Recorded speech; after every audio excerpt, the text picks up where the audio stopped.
ایسے تھے، ایک پتہ نہیں کہاں سے تھے شاید.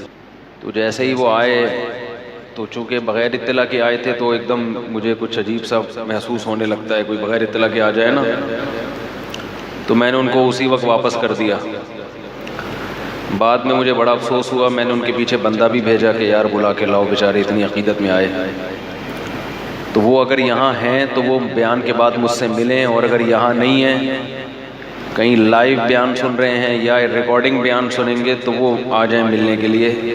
میری طرف سے ان کی دعوت ہے، سمجھ رہے ہیں، کیونکہ بہت زیادہ ان کی عزت ہو گئی تھی. ٹھیک، یعنی بے عزتی ہو گئی تھی. بے عزتی تو نہیں ہوئی تھی، میں نے ان سے معذرت کر لی تھی، لیکن وہ بیچارے بڑی عقیدت سے آئے تھے تو ان کو میں نے اسی وقت ہی چلتا کر دیا تھا. بھائی وہ مجھے بڑی بعد میں افسوس ہوا. تو وہ میرا بیان سن رہے ہیں، یہاں بیٹھے ہوئے تو ذرا ہاتھ کھڑا کر دیں. یہاں کہیں نہیں بیٹھے ہوئے تو نہیں ہیں، تو وہ اگر کہیں ریکارڈنگ بیان سنتے ہیں تو وہ دوبارہ رابطہ کریں. باقی ایک دیکھو اصول یاد رکھو، جب بھی کسی سے ملنے کے لیے جاؤ تو پہلے اجازت لو، اس سے وقت لو. ایسے ہی نہیں، بہت اس سے جو ہے نا تکلیف ہوتی ہے، کیونکہ مل گئی جزا. کیونکہ اس میں آپ یہ سمجھ رہے ہوتے ہیں کہ آپ پہلے آدمی ہیں جو ملنے کے لیے آ رہے ہیں. دن میں 100 آدمی اسی طرح سے ایک منٹ کہہ کے آ رہے ہوتے ہیں. شروع میں تو میں یہ سوچتا تھا تکبر نہ ہو جائے اور یہ وہ نہ ہو جائے، یہ نہ ہو جائے، اللہ کا عذاب نہ آ جائے. تو ملتا تھا، پھر ہوتے مجھے اندازہ ہوا کہ میرا دماغ کیا ہو رہا ہے، ڈپریشن میں جا رہا ہوں میں. تو کہیں بھی آدمی کہیں بھی کچھ یعنی بیٹھ بھی نہیں سکتا.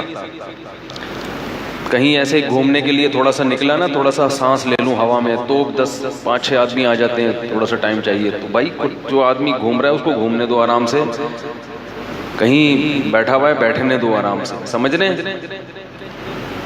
اور دیکھو ویسے ایک اصول اور آداب کی بات ہے، یہ ویسے بھی معاشرت کے آداب میں سے ہے. کوئی بھی کہیں بیٹھا ہے نا تو اس کی پرمیشن کے بغیر اس کے کام میں دخل اندازی نہیں دینی چاہیے. اب جیسے کبھی ایک آدھ دفعہ دوست کے ساتھ کبھی عصر کے بعد یہاں کوئی لسی کی دکان ہے وہاں چلا گیا میں. اب میں بیٹھا ہوں، تھوڑا سا دماغ کو سکون ملے گا. جو بھی گزر رہا ہے آئے گا، مصافحہ لازمی کرے گا. وہ تو اپنے لحاظ سے عقیدت کا اظہار کر رہا ہے، لیکن اس طرح سے آدمی کی پھر وہ تفریح کی ایسی کی تیسی ہو جاتی ہے، پھر بیٹھ بھی جاتے ہیں. اب کسی دوست کے ساتھ گئے ہیں تو کچھ گپ شپ کے لیے موڈ اچھا ہوتا ہے آدمی کا، چلو ادھر ادھر کی باتیں کرے گا. اب وہ تیسرا بھی آگے بیٹھ گیا، وہ پولیس بلانی پڑ رہی ہے اس کو اٹھانے کے لیے. تو مجھے ایک دوست ہیں ہمارے، یورپ سے آئے ہیں، بڑی اچھی دوستی ہے ان سے. وہ کہنے لگے یورپ میں اس حرکت کو انتہائی معیوب سمجھا جاتا ہے. وہاں کوئی بھی مشہور آدمی کہیں بھی بیٹھا ہوا ہو تو لوگ انٹرفیئر نہیں کرتے، کتنا ہی مشہور ہو. کہتے ہیں بیٹھا ہوا ہے ٹھیک ہے، بہت آنکھوں سے آنکھیں ٹکرا گئی تو سلام کر لیا، بس. سلام ضرور کرنا چاہیے اگر آئی کانٹیکٹ ہو جائے. آئی کانٹیکٹ نہیں ہوا ہے تو وہیں سے پتلی گلی سے نکل لو. وہ بیٹھے ہوئے بیٹھنے دو آرام سے، ورنہ آدمی کہیں بھی جانے کے قابل نہ بیٹھنے کے قابل، اپنے گھر میں باؤنڈ ہو کے رہ جاتا ہے بالکل. اب میں عصر کے بعد نکلتا ہوں اپنی بکری کی خیریت معلوم کرنے کے لیے. بکریاں بھی پالی ہوئی ہیں نا، تھوڑا سا آدمی تھوڑا سا گھاس واس ان کی خیریت. پھر وہاں سے کوئی آ رہا ہے، کوئی وہاں سے آ رہا ہے. اب آدمی ان کے سامنے بکری سے ہیلو ہائے نہیں کر سکتا نا، بولیں گے اتنے بڑے مفتی صاحب ہیں بکری سے دیکھو ہیلو ہائے کر رہے ہیں. تو انسان کی اپنی پرائیویسی ہوتی ہے، کچھ اس کی پرائیویٹ لائف بھی ہوتی ہے. نماز میں مجھے آنا پڑتا ہے، جیسے ہی نماز پڑھ کے نکلتا ہوں 2-4 آدمی آپ سے 2 منٹ چاہیے مسافر. تو اس سے دیکھو یہ ہے تو عقیدت محبت کی بات ہے. ہم جیسے نالائقوں سے کوئی عقیدت کر رہا ہے، مجھے تو شرم آتی ہے کہ ہم جیسے نالائقوں کے پاس کچھ بھی نہیں ہے پھر بھی لوگ اللہ کے لیے محبت کر رہے ہیں. تو اس محبت کی قدر تو دل سے 10 دفعہ کرتے ہیں، لیکن یہ اظہار محبت کا طریقہ خاندانی بولو بھائی نہیں. تو ملاقات کا ٹائم لے کے آئیں. اگر فون پہ رابطہ نہیں ہو رہا تو جب تک نہیں ہو رہا نہیں کریں. جب رابطہ ہو جائے تو میں نے کال ٹائمنگ بتائی ہوئی ہیں، رات 10 سے 11:15 اتوار کے علاوہ. اس میں جب تک کوئی خاص ایمرجنسی نہیں ہوتی میں کال ریسیو کرتا ہوں. اگر کبھی ایمرجنسی ہو گئی تو ریسیو نہیں کرتا. تو اس دوران آپ رابطہ کر سکتے ہیں. اس میں جب رابطہ ہوگا تو آپ نے بتانا ہے کہ بھئی کیوں آنا چاہتے ہیں. کیوں کا پہلے جواب مل جائے، کیونکہ بہت سے مسائل ٹیلی فون پہ ہی حل ہو جاتے ہیں۔ اب دیکھو یہ معاشرت کے آداب ہیں، آپس میں رہن سہن کے آداب ہیں، اس سے خود بھی آپ کو تکلیف نہیں ہوگی، دوسرے کو بھی نہیں ہوگی۔ اب میں ایک واقعہ سناتا ہوں، 2 ہفتے پہلے، میں ابھی درس دوں گا ابھی انشاءاللہ، یہ چھوٹا سا میں درس ابھی شروع کروں گا سورہ ملک پہ۔ چند دن پہلے کسی نے فون کیا، وہ تھے بھی میرے جاننے والے، مسلسل ٹائم لینے کا کر رہے ہیں، مسلسل۔ میں نے کہا بھائی فون پہ بتا دیں کیوں ملنا چاہتے ہیں؟ نہیں وہ اتنی امپورٹنٹ بات ہے، ملاقات کے بغیر نہیں ہو سکتی۔ میں نے کہا مجھے تھوڑا سا تو اشارہ دینا، میں نے اگر سمجھا کہ ملاقات کے بغیر نہیں ہو سکتی تو پھر میں ٹائم دے دوں گا اور ہو سکتا ہے فون پہ ہی نمٹا دوں۔ کہہ رہے نہیں مجھے آپ سے ملنا ہے۔ میں نے کہا یار بیچارے کو کوئی ایمرجنسی ہوئی، میں نے ٹائم دے دیا۔ اب میں بھی اس ٹائم پہ پھر باؤنڈ ہو کے بیٹھ جاتا ہوں۔ وہ آئے، اتنی دور سے آئے بیچارے، راستہ تلاش کرتے، گوگل میپ یہ وہ انڈا موڑ سب سے پوچھتے الفلائیہ پہنچ گئے۔ جب پہنچے ہیں تو میں ان کے پاس بیٹھا، جی ارشاد، چائے پیئیں گے، ٹھنڈا پیئیں گے؟ جی یہ پیئیں گے۔ مطلب ان کا یہ تھا خون پیئیں گے آپ کا، ویسے ہی مزاق کر رہا ہوں یعنی۔ تو میں نے کہا جی ماشاءاللہ کیسے ہے؟ کہہ رہے ہیں حضرت میں دوسری شادی کرنا چاہتا ہوں، کوئی رشتہ بتا دیں۔ میں نے کہا یار دیکھو رشتہ بتانے کے لیے وہاں سے یہاں آنے کی ضرورت نہیں تھی، مجھے یہ کہہ دیتے کہ رشتہ بتانا تو میں آپ کو بتا دیتا کہ میں رشتے نہیں کراتا۔ رشتے کرانے کے لیے یہ نمبر ہے، میرے ریفرنس سے آپ ان سے بات کریں۔ اور چونکہ میں آپ کو بہت اچھی طرح جانتا ہوں، آپ نیک شریف آدمی ہیں، تو میرے ریفرنس ان سے آپ بات کر لیں کہ بھئی یہ مجھے اچھی طرح جانتے ہیں، یہ 2 نمبر آدمی نہیں ہے۔ تو میں مانتا تھا 2 نمبر نہیں ہے وہ، تو میں آپ کی سفارش بھی کر دیتا، تو فون پہ سارے کام ہو جاتے۔ البتہ کسی کا مقصد صرف ملاقات ہی ہے، وہ یہ پھر یہ نہ کہ کوئی کام ہے، کہ بس مقصد ملاقات ہی ہے، تو پھر میں خود دیکھ لوں گا کہ بھئی ملاقات بھی کی جا سکتی ہے، کوئی اگر محبت میں ملنا چاہ رہا ہے تو کوئی غلط بات نہیں ہے، لیکن پہلے سے ذہن میں ہوگا کہ اس کا مقصد صرف اور صرف کیا ہے؟ ملاقات۔ یہ بھی اچھی بات ہے، کیونکہ جب کوئی ملاقات کرنے آتا ہے تو صرف اس کو فائدہ نہیں ہوتا، مجھے بھی بہت فائدہ ہوتا ہے۔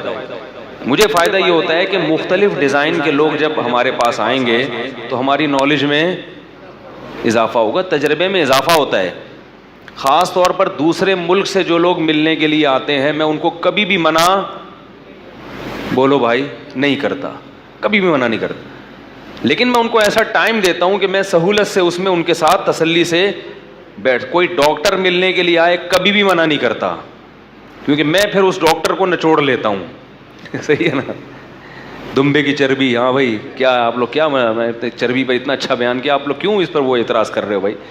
ابھی کوئی فٹنس کے ماہر تھے، شاید یہاں بیان میں بیٹھے ہوئے ہوں، بڑی کئی ملکوں کی ڈگریاں ہیں ان کے پاس، بہت سارے ممالک کی ڈگریاں ہیں ان کے پاس، وہ ٹرینر ہیں، ان کا کام ہے لوگوں کو کیا رکھنا، ٹرین کرنا، ان کی فٹنس پر ان کو بہت سارے کورسز کیے ہوئے ہیں اور بہت اچھی ڈگریاں ان کے پاس، بہت معلومات ہیں۔ ملنے کے لیے آئے تو میں نے ان کو ٹائم دیا، مجھے پتہ چلا، تو پھر میں نے کہا اب میں آپ سے ملنے کے لیے کب آؤں؟ بات آ رہی ہے سمجھ میں؟ کیونکہ اس طرح کے لوگوں سے ملنے سے آپ کی معلومات بڑھتی ہیں، خاص طور پہ دوسرے ملکوں والوں سے جب ملاقات ہوتی ہے تو دنیا کا پتہ چلتا ہے کہ دنیا میں کیا ہو رہا ہے۔ اس کا یہ مطلب نہیں کہ جو بیچارہ یہیں سے آ رہا ہے اور اس کے پاس نالج نہیں، اس سے نہ ملو، ہر طرح کے طبقے سے میں کوشش کرتا ہوں ملوں، غربا سے بھی، مساکین سے بھی، جو بیچارے جوتے گانٹھنے والے موچی ہیں ان سے بھی ملتا ہوں۔ یعنی میں نے کوئی ایسا نہیں رکھا ہوا معیار کہ یہ اس کیٹیگری کے لوگ آئیں گے تو ان کو ٹائم دوں گا، لو لیول کے لوگوں کو ٹائم نہیں دوں گا، ایسا الحمدللہ نہیں ہے۔ لیکن ہمیں پتہ ہونا چاہیے کہ آپ کا ملاقات کا مقصد کیا ہے، تو پھر الاہم فالاہم، اس کے تحت اس کو ٹائم دے دیا جاتا ہے کہ بھئی یہ آدمی ہے، اس کو ٹائم دینا ہے، ابھی یہ ہماری مصروفیت ہے تو اس کے حساب سے ہم اس کو یہ والا ٹائم دے دیتے ہیں۔ تو کوئی بھی ہے تو وہ یہ نہ کہے کہ میرا کوئی مسئلہ ہے، یہ کہے کہ میں نے صرف کیا کرنی ہے، ملاقات، تو پھر اس کے لیے گریوی والے ٹائم ہے۔ سمجھ میں آ رہی ہے بات؟ گریوی والے ٹائم جس میں آدمی مصروف نہیں ہوتا، اس میں اس کو بکری کی جب خیریت معلوم کی جائے گی اس وقت بھی بلایا جا سکتا ہے کہ بھئی اب کوئی کام نہیں ہے، چلو یار تھوڑا سا آ جاؤ ہمارے ساتھ، تم بھی بکری ٹہلنے، کیا خیال ہے؟ بکری کو ٹہلانے بعض لوگ ایسے ہیں جو ملاقات کا ٹائم مانگتے ہیں، بہت قریبی ہیں، تو میں کہتا ہوں آ جاؤ، ایسے ٹائم پہ بلاتا ہوں کہ اس وقت گھر کا سودا سلف خریدنا ہوتا ہے، تو بائک پہ اپنے ساتھ پیچھے بٹھا لیا، بھائی تمہارا کوئی مقصد تو ہے نہیں نا، تھوڑا سا ٹائم پاس کرنا ہے تو آ جاؤ، بیٹھ جاؤ، ٹماٹر لینے چلتے ہیں اکٹھے۔ تو اس میں کیا ہوتا ہے، وہ بھی خوش ہو جاتا ہے کہ بے تکلفی میں گپ شپ بھی ہو جاتی ہے، ٹماٹر بھی آ گئے، دہی بھی آ گئی، انڈے بھی آ گئے، ڈبل روٹی بھی آ گئی، اور ٹائم بھی بچ گیا۔ ہاں کسی کا کوئی خاص مقصد کے لیے آیا ہے، اہم ٹاپک پر بات کرنی ہے، اس کو آپ ٹماٹر لینے اپنے ساتھ نہیں لے، پھر اس کو وہ ٹائم، تو جو سب سے آسان ٹائم ہوتا ہے نا، جو صرف زیارت کے لیے آ رہا ہے، صرف ملنے، وہ میرے لیے سب سے آسان ہوتا ہے۔ اس میں پھر یہ ہے کہ بھائی ہم انڈے لینے جا رہے ہیں، آپ ہمارے ساتھ بائک پہ بیٹھ جائیں، بلکہ بہتر ہے یہ پیسے پکڑیں، یہاں سے 2 درجن انڈے لے آئیں، ٹھیک ہے آئی بات سمجھ؟ تو اس میں ہمارا کام بھی ہو جائے گا، اور پھر جب انڈے لے کر آئیں تو اب آپ کے لیے جو چائے بنے گی اس کے لیے دودھ بھی یہ پیسے آپ لے لیں اور خود ہی لیتے آئیں، تو تھوڑی سی پھر خدمت بھی تو کرو نا، فری پھوکٹ میں آپ بس آ رہے ہو۔ تو کہنے کا مقصد یہ ہے، یہ آپس کے رہن سہن کے کیا ہیں، آداب ہیں، اس سے انسان خود بھی سہولت میں رہتا ہے اور سامنے والا بھی سہولت میں رہتا ہے، اور بے تکلف سے انسان کیا رہے، بولو بھائی، دور رہے بالکل۔ تو تکلفات میں ہم جو ہے نا، مجھے اب میں ایک ٹائم دیتا ہوں، ایک ادھر سے وہ آ گیا، ادھر سے ابھی ایک لانڈی سے آیا ہوں میں، کورنگی سے آیا ہوں، اب لانڈی والے کو بیچارے کو کیسے واپس بھیجے آدمی، نہیں بھیجو تو مصیبت، بھیجو تو مسئلہ، وہ کہہ گئے بد اخلاق ہوتے ہیں مولانا لوگ، تو اس کی کوشش کیا کریں، سمجھ رہے ہیں بات کو کہ نہیں سمجھ رہے؟ بسم اللہ الرحمن الرحیم، الحمد للہ نحمدہ ونصلی علی رسولہ الکریم۔ ابھی دیکھو جاپان سے جماعت آئی ہوئی تھی، اچھا ہوا وہ بیٹھے ہوئے بھی ہیں، تو مجھے ان سے بڑا فائدہ ہوا، اوریجنل جیپنیز یہاں بیٹھے ہوئے ہیں بیان میں، اردو بھی آتی ہے ان کو، ٹوٹی پھوٹی تبلیغ میں سیکھی ہے، تو وہ تو وہیں کے پیدائشی ہیں۔ میں نے انہوں نے مجھے بتایا کہ جاپان کے بارے میں جو آپ نے بیان کیا نا، وہ بالکل صحیح بیان کیا، سمجھ میں آ رہی ہے بات؟ وہ کیا بیان تھا ابھی میں اس کو ریپیٹ نہیں کروں گا، ورنہ میرا موضوع کیا ہو جائے گا، چینج، سمجھ رہے ہیں؟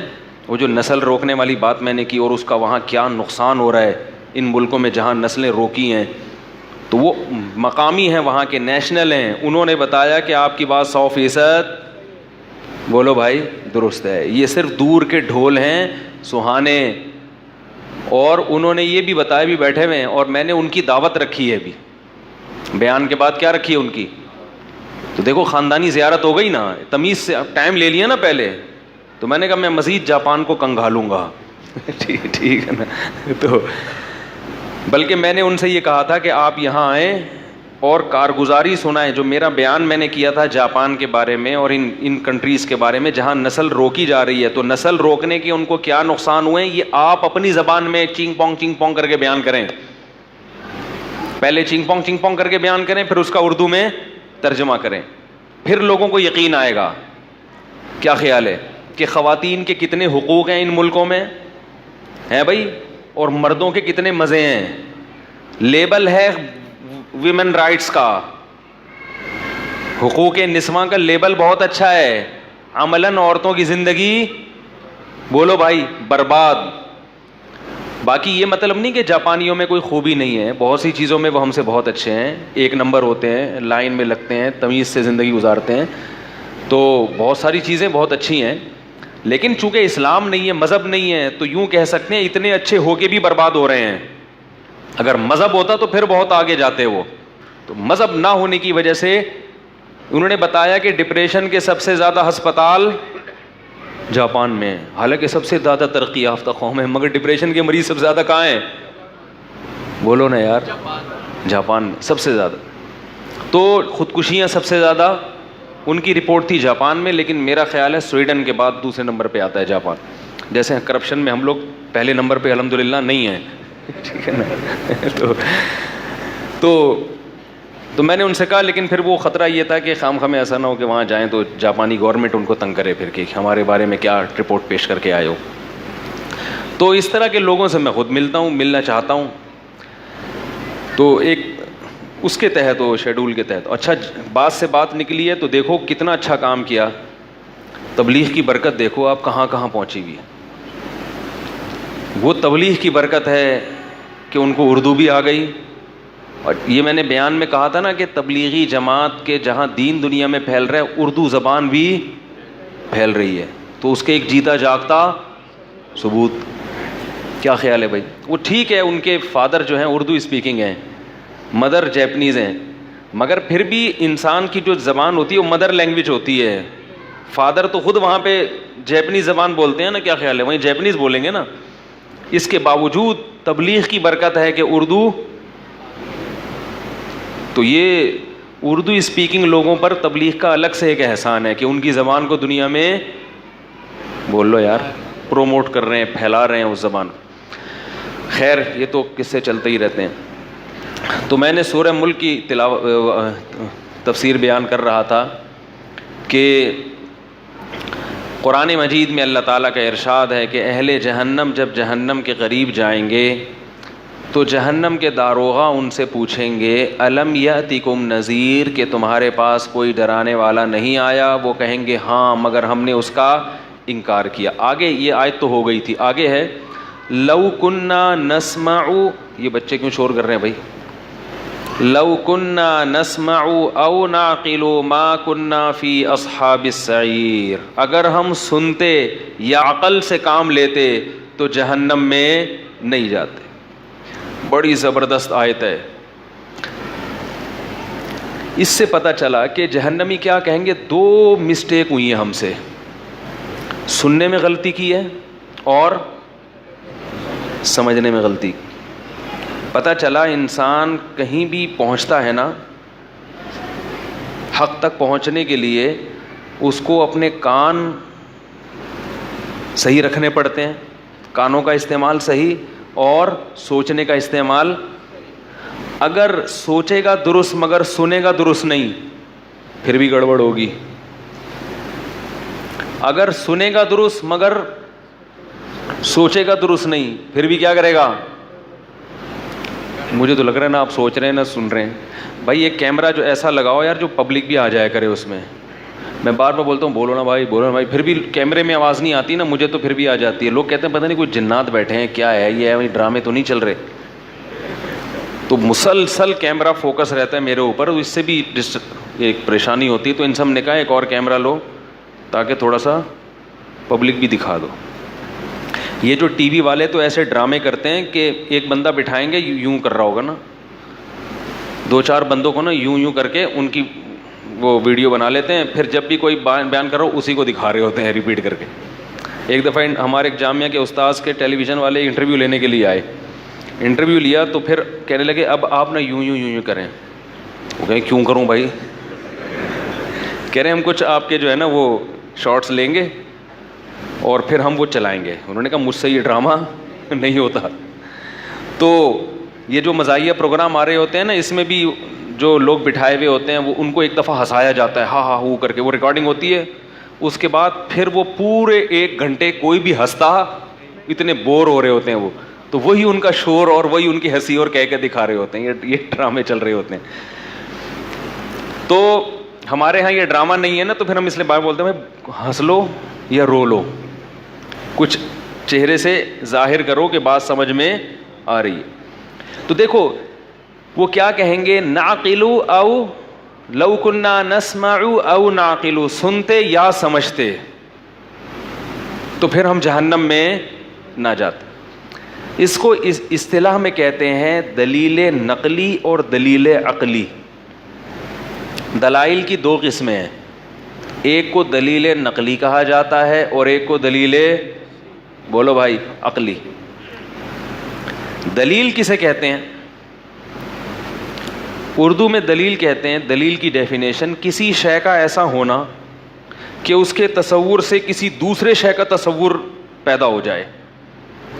دیکھو ہمیں بہت ساری چیزیں نظر نہیں آتی، یہی تو غیر مسلم کہتے ہیں نا جنت نظر نہیں آتی، جہنم نظر نہیں آتی، فرشتے نظر نہیں آتے، اللہ نظر نہیں آتا، تو ہم کیوں ایمان لائیں؟ تو یاد رکھو دنیا میں جب بھی حق کو ثابت کرنا ہوتا ہے تو آپ کے ذمے دلیل دینا ہے، اس چیز کو دکھانا آپ کے ذمے.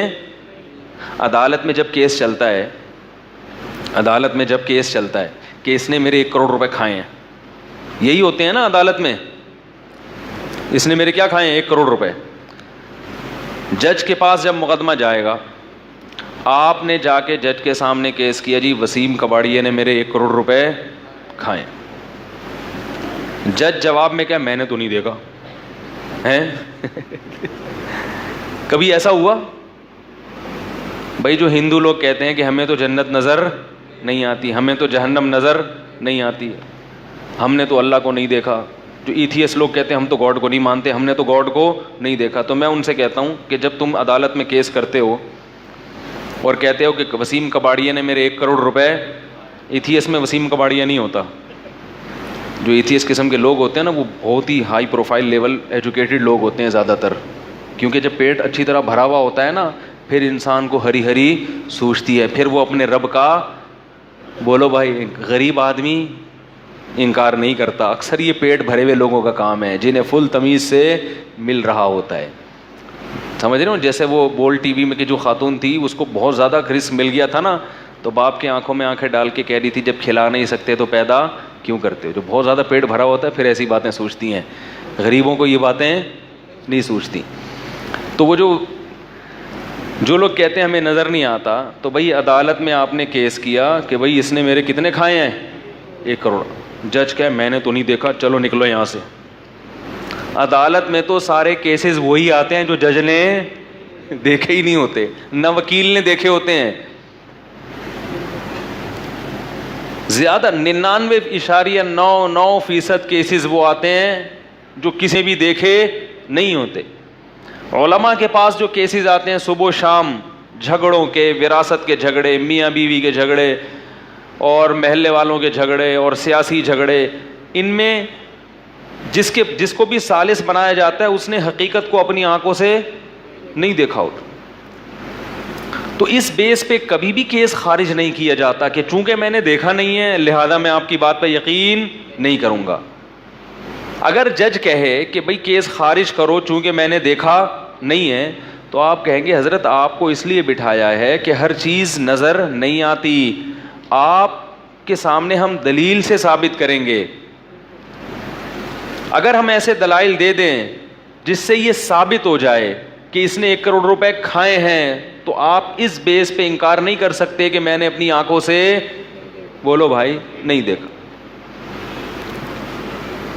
تو اب کیا کرے گا؟ مدعی دلیل پیش کرے گا, اور دلیل پیش کرنا مدعی کے ذمے ہوتا ہے, مدعا علیہ کے ذمے, بولو نا یار,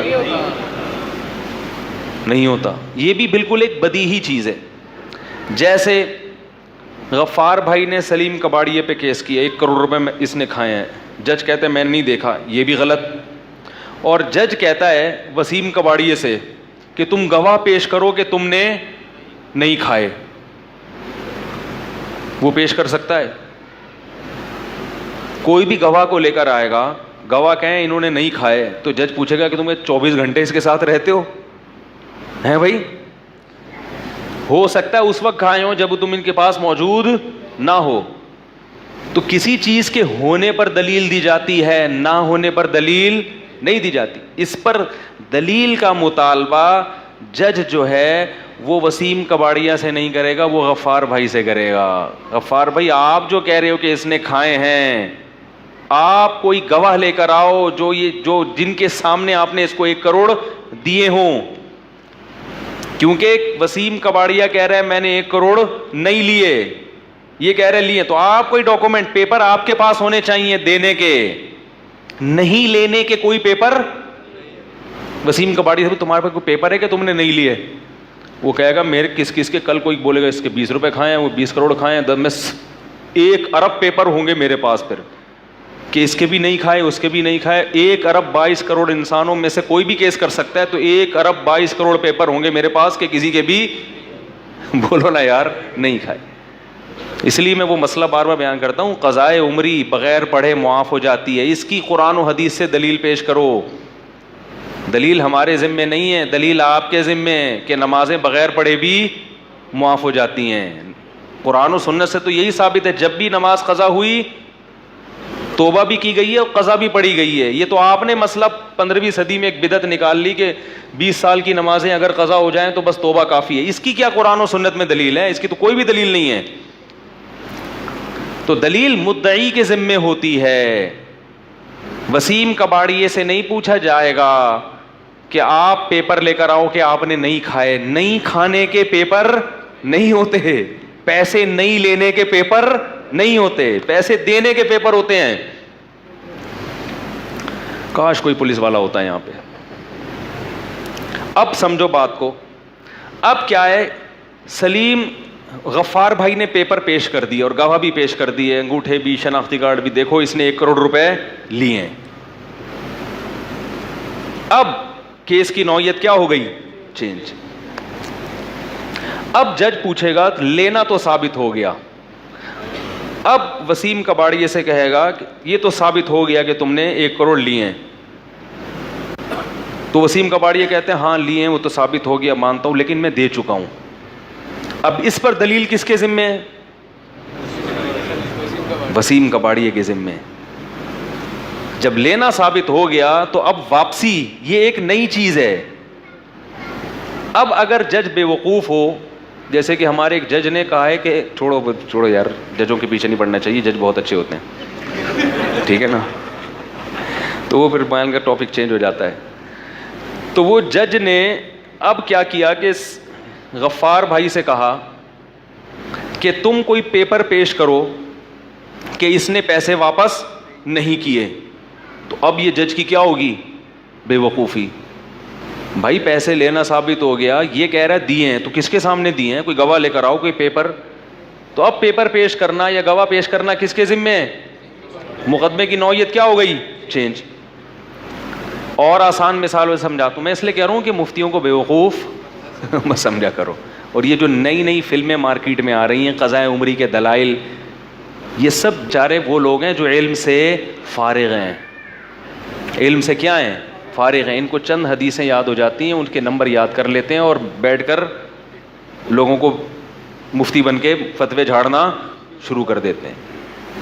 تو ایک اور بات کہ حضرت حسن کی شادیوں پہ جو مجھ پر اعتراضات کیے گئے نا, اس کا میں جواب دے چکا ہوں. وہ جواب لوگوں نے سنا نہیں ہے مگر لتاڑ رہے اسی طریقے سے جیسے امام حسن کا گستاخ, اہل بیت کا گستاخ, وہ لتاڑا بازی اسی طرح چل رہی ہے.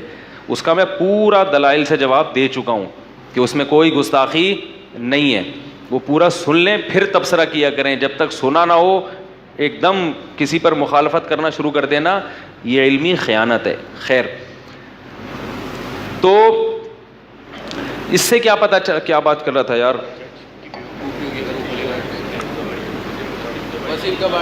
وسیم کباڑیا تو ہو گیا نا, وہ پیپر پیش کرے گا. اس کی ایک اور بڑی اچھی مثال ذہن میں آئی تھی کہ وہ پیپر پیش کرے گا کہ بھائی میں نے پیسے واپس کر دیے ہیں. اب پیپر پیش کرنا کس کی ذمہ داری ہے؟ اس کی ایک اور مثال اچھی, بہت اور اچھی دماغ میں خاندانی مثال ذہن. ہاں دیکھو, گھر کے بارے میں عدالتوں میں کیس چلتا ہے. ایک کہتا ہے یہ گھر میرا ہے, دوسرا کہتا ہے یہ گھر کس کا ہے؟ میرا ہے. عدالت گواہ کس سے مانگتی ہے؟ جس کے قبضے میں نہ ہو. تبھی جو 2 نمبر لوگ ہوتے ہیں نا, وہ گھر کا قبضہ آرام سے نہیں دیتے, کیونکہ شریعت بھی یہ کہتی ہے کہ جس کے قبضے میں ہے ظاہر یہی ہے کہ اسی کا ہے. جو یہ کہے گا نا کہ یہ اس کا نہیں ہے تو دلیل اس کے ذمے ہے, کیونکہ جو چیز جس کے قبضے میں ہوتی ہے بظاہر اسی کی ہوتی ہے. ممکن ہے کہ اس کی نہ ہو, جھوٹ بول رہا ہو, لیکن ہم تو عالم الغیب نہیں ہے نا. تو یہاں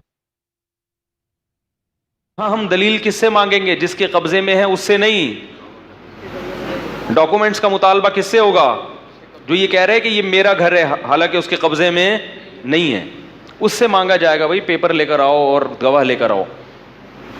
تو اب میں ایک بات آپ سے کر رہا ہوں کہ یہ جو ایتھیسٹ لوگ کہتے ہیں اللہ نظر نہیں آتا, ہم تو دیکھا ہی نہیں ہے, تو اور بہت ساری چیزیں دیکھی نہیں ہے. سارا دن جو دنیا میں کیسز چلتے ہیں وہ اسی پہ چلتے ہیں کہ بھائی ہمیں نہیں پتا کس کا گھر ہے, ہم تو قبضہ دیکھ رہے ہیں اس کا ہے, ڈاکومنٹس دیکھ رہے ہیں ڈاکومنٹس اس کے ہیں, تو ہم دلیل کو دیکھیں گے. تو اب دلیل کی ڈیفینیشن خوب سمجھ لیں. دلیل دلالت سے نکلا ہے. دلیل کہتے ہیں کسی شے کا ایسا ہونا, کوئی شے میں ایسی کوالٹی ہو کہ اس کے تصور سے لازماً کسی دوسری شے کا دماغ میں تصور آئے. لازمی آئے. جیسے اگر اس وقت باہر دھوپ نکلی ہوئی ہوتی تو ہم کہتے کہ سورج یقیناً، بولو نا یار، بس 4-5 آدمیوں کے لیے نکلا ہوا ہے سورج.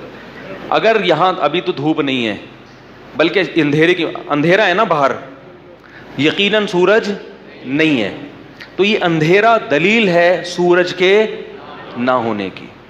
اگر یہاں دھوپ نکلی ہوئی ہوتی تو دھوپ دیکھ کر ہمیں یقین ہو جاتا کہ سورج نکلا ہوا ہے، حالانکہ ہم نے سورج دیکھا نہیں، ہم تو چھت کے نیچے بیٹھے ہوئے ہیں. ٹائم دیکھ کے اندازہ ہوتا ہے کہ سورج نکلا ہوا ہے. ایک آدمی کی گھڑی غلطی کر سکتی ہے لیکن 10 آدمیوں کی گھڑیوں میں ٹائم دیکھ لیا، بھائی سب بتا رہی ہیں گھڑیاں 11 AM ہو رہے ہیں، ٹھیک ہے نا، یقیناً سورج نکلا ہوا ہے. تو ہم کیا کہیں گے کہ سورج کی روشنی دلیل ہے سورج کے وجود کی، اندھیرا دلیل ہے سورج کے غائب ہونے کی. اب سمجھیں دلائل کی 2 قسمیں ہوتی ہیں. ایک ہوتی ہے بدیہی،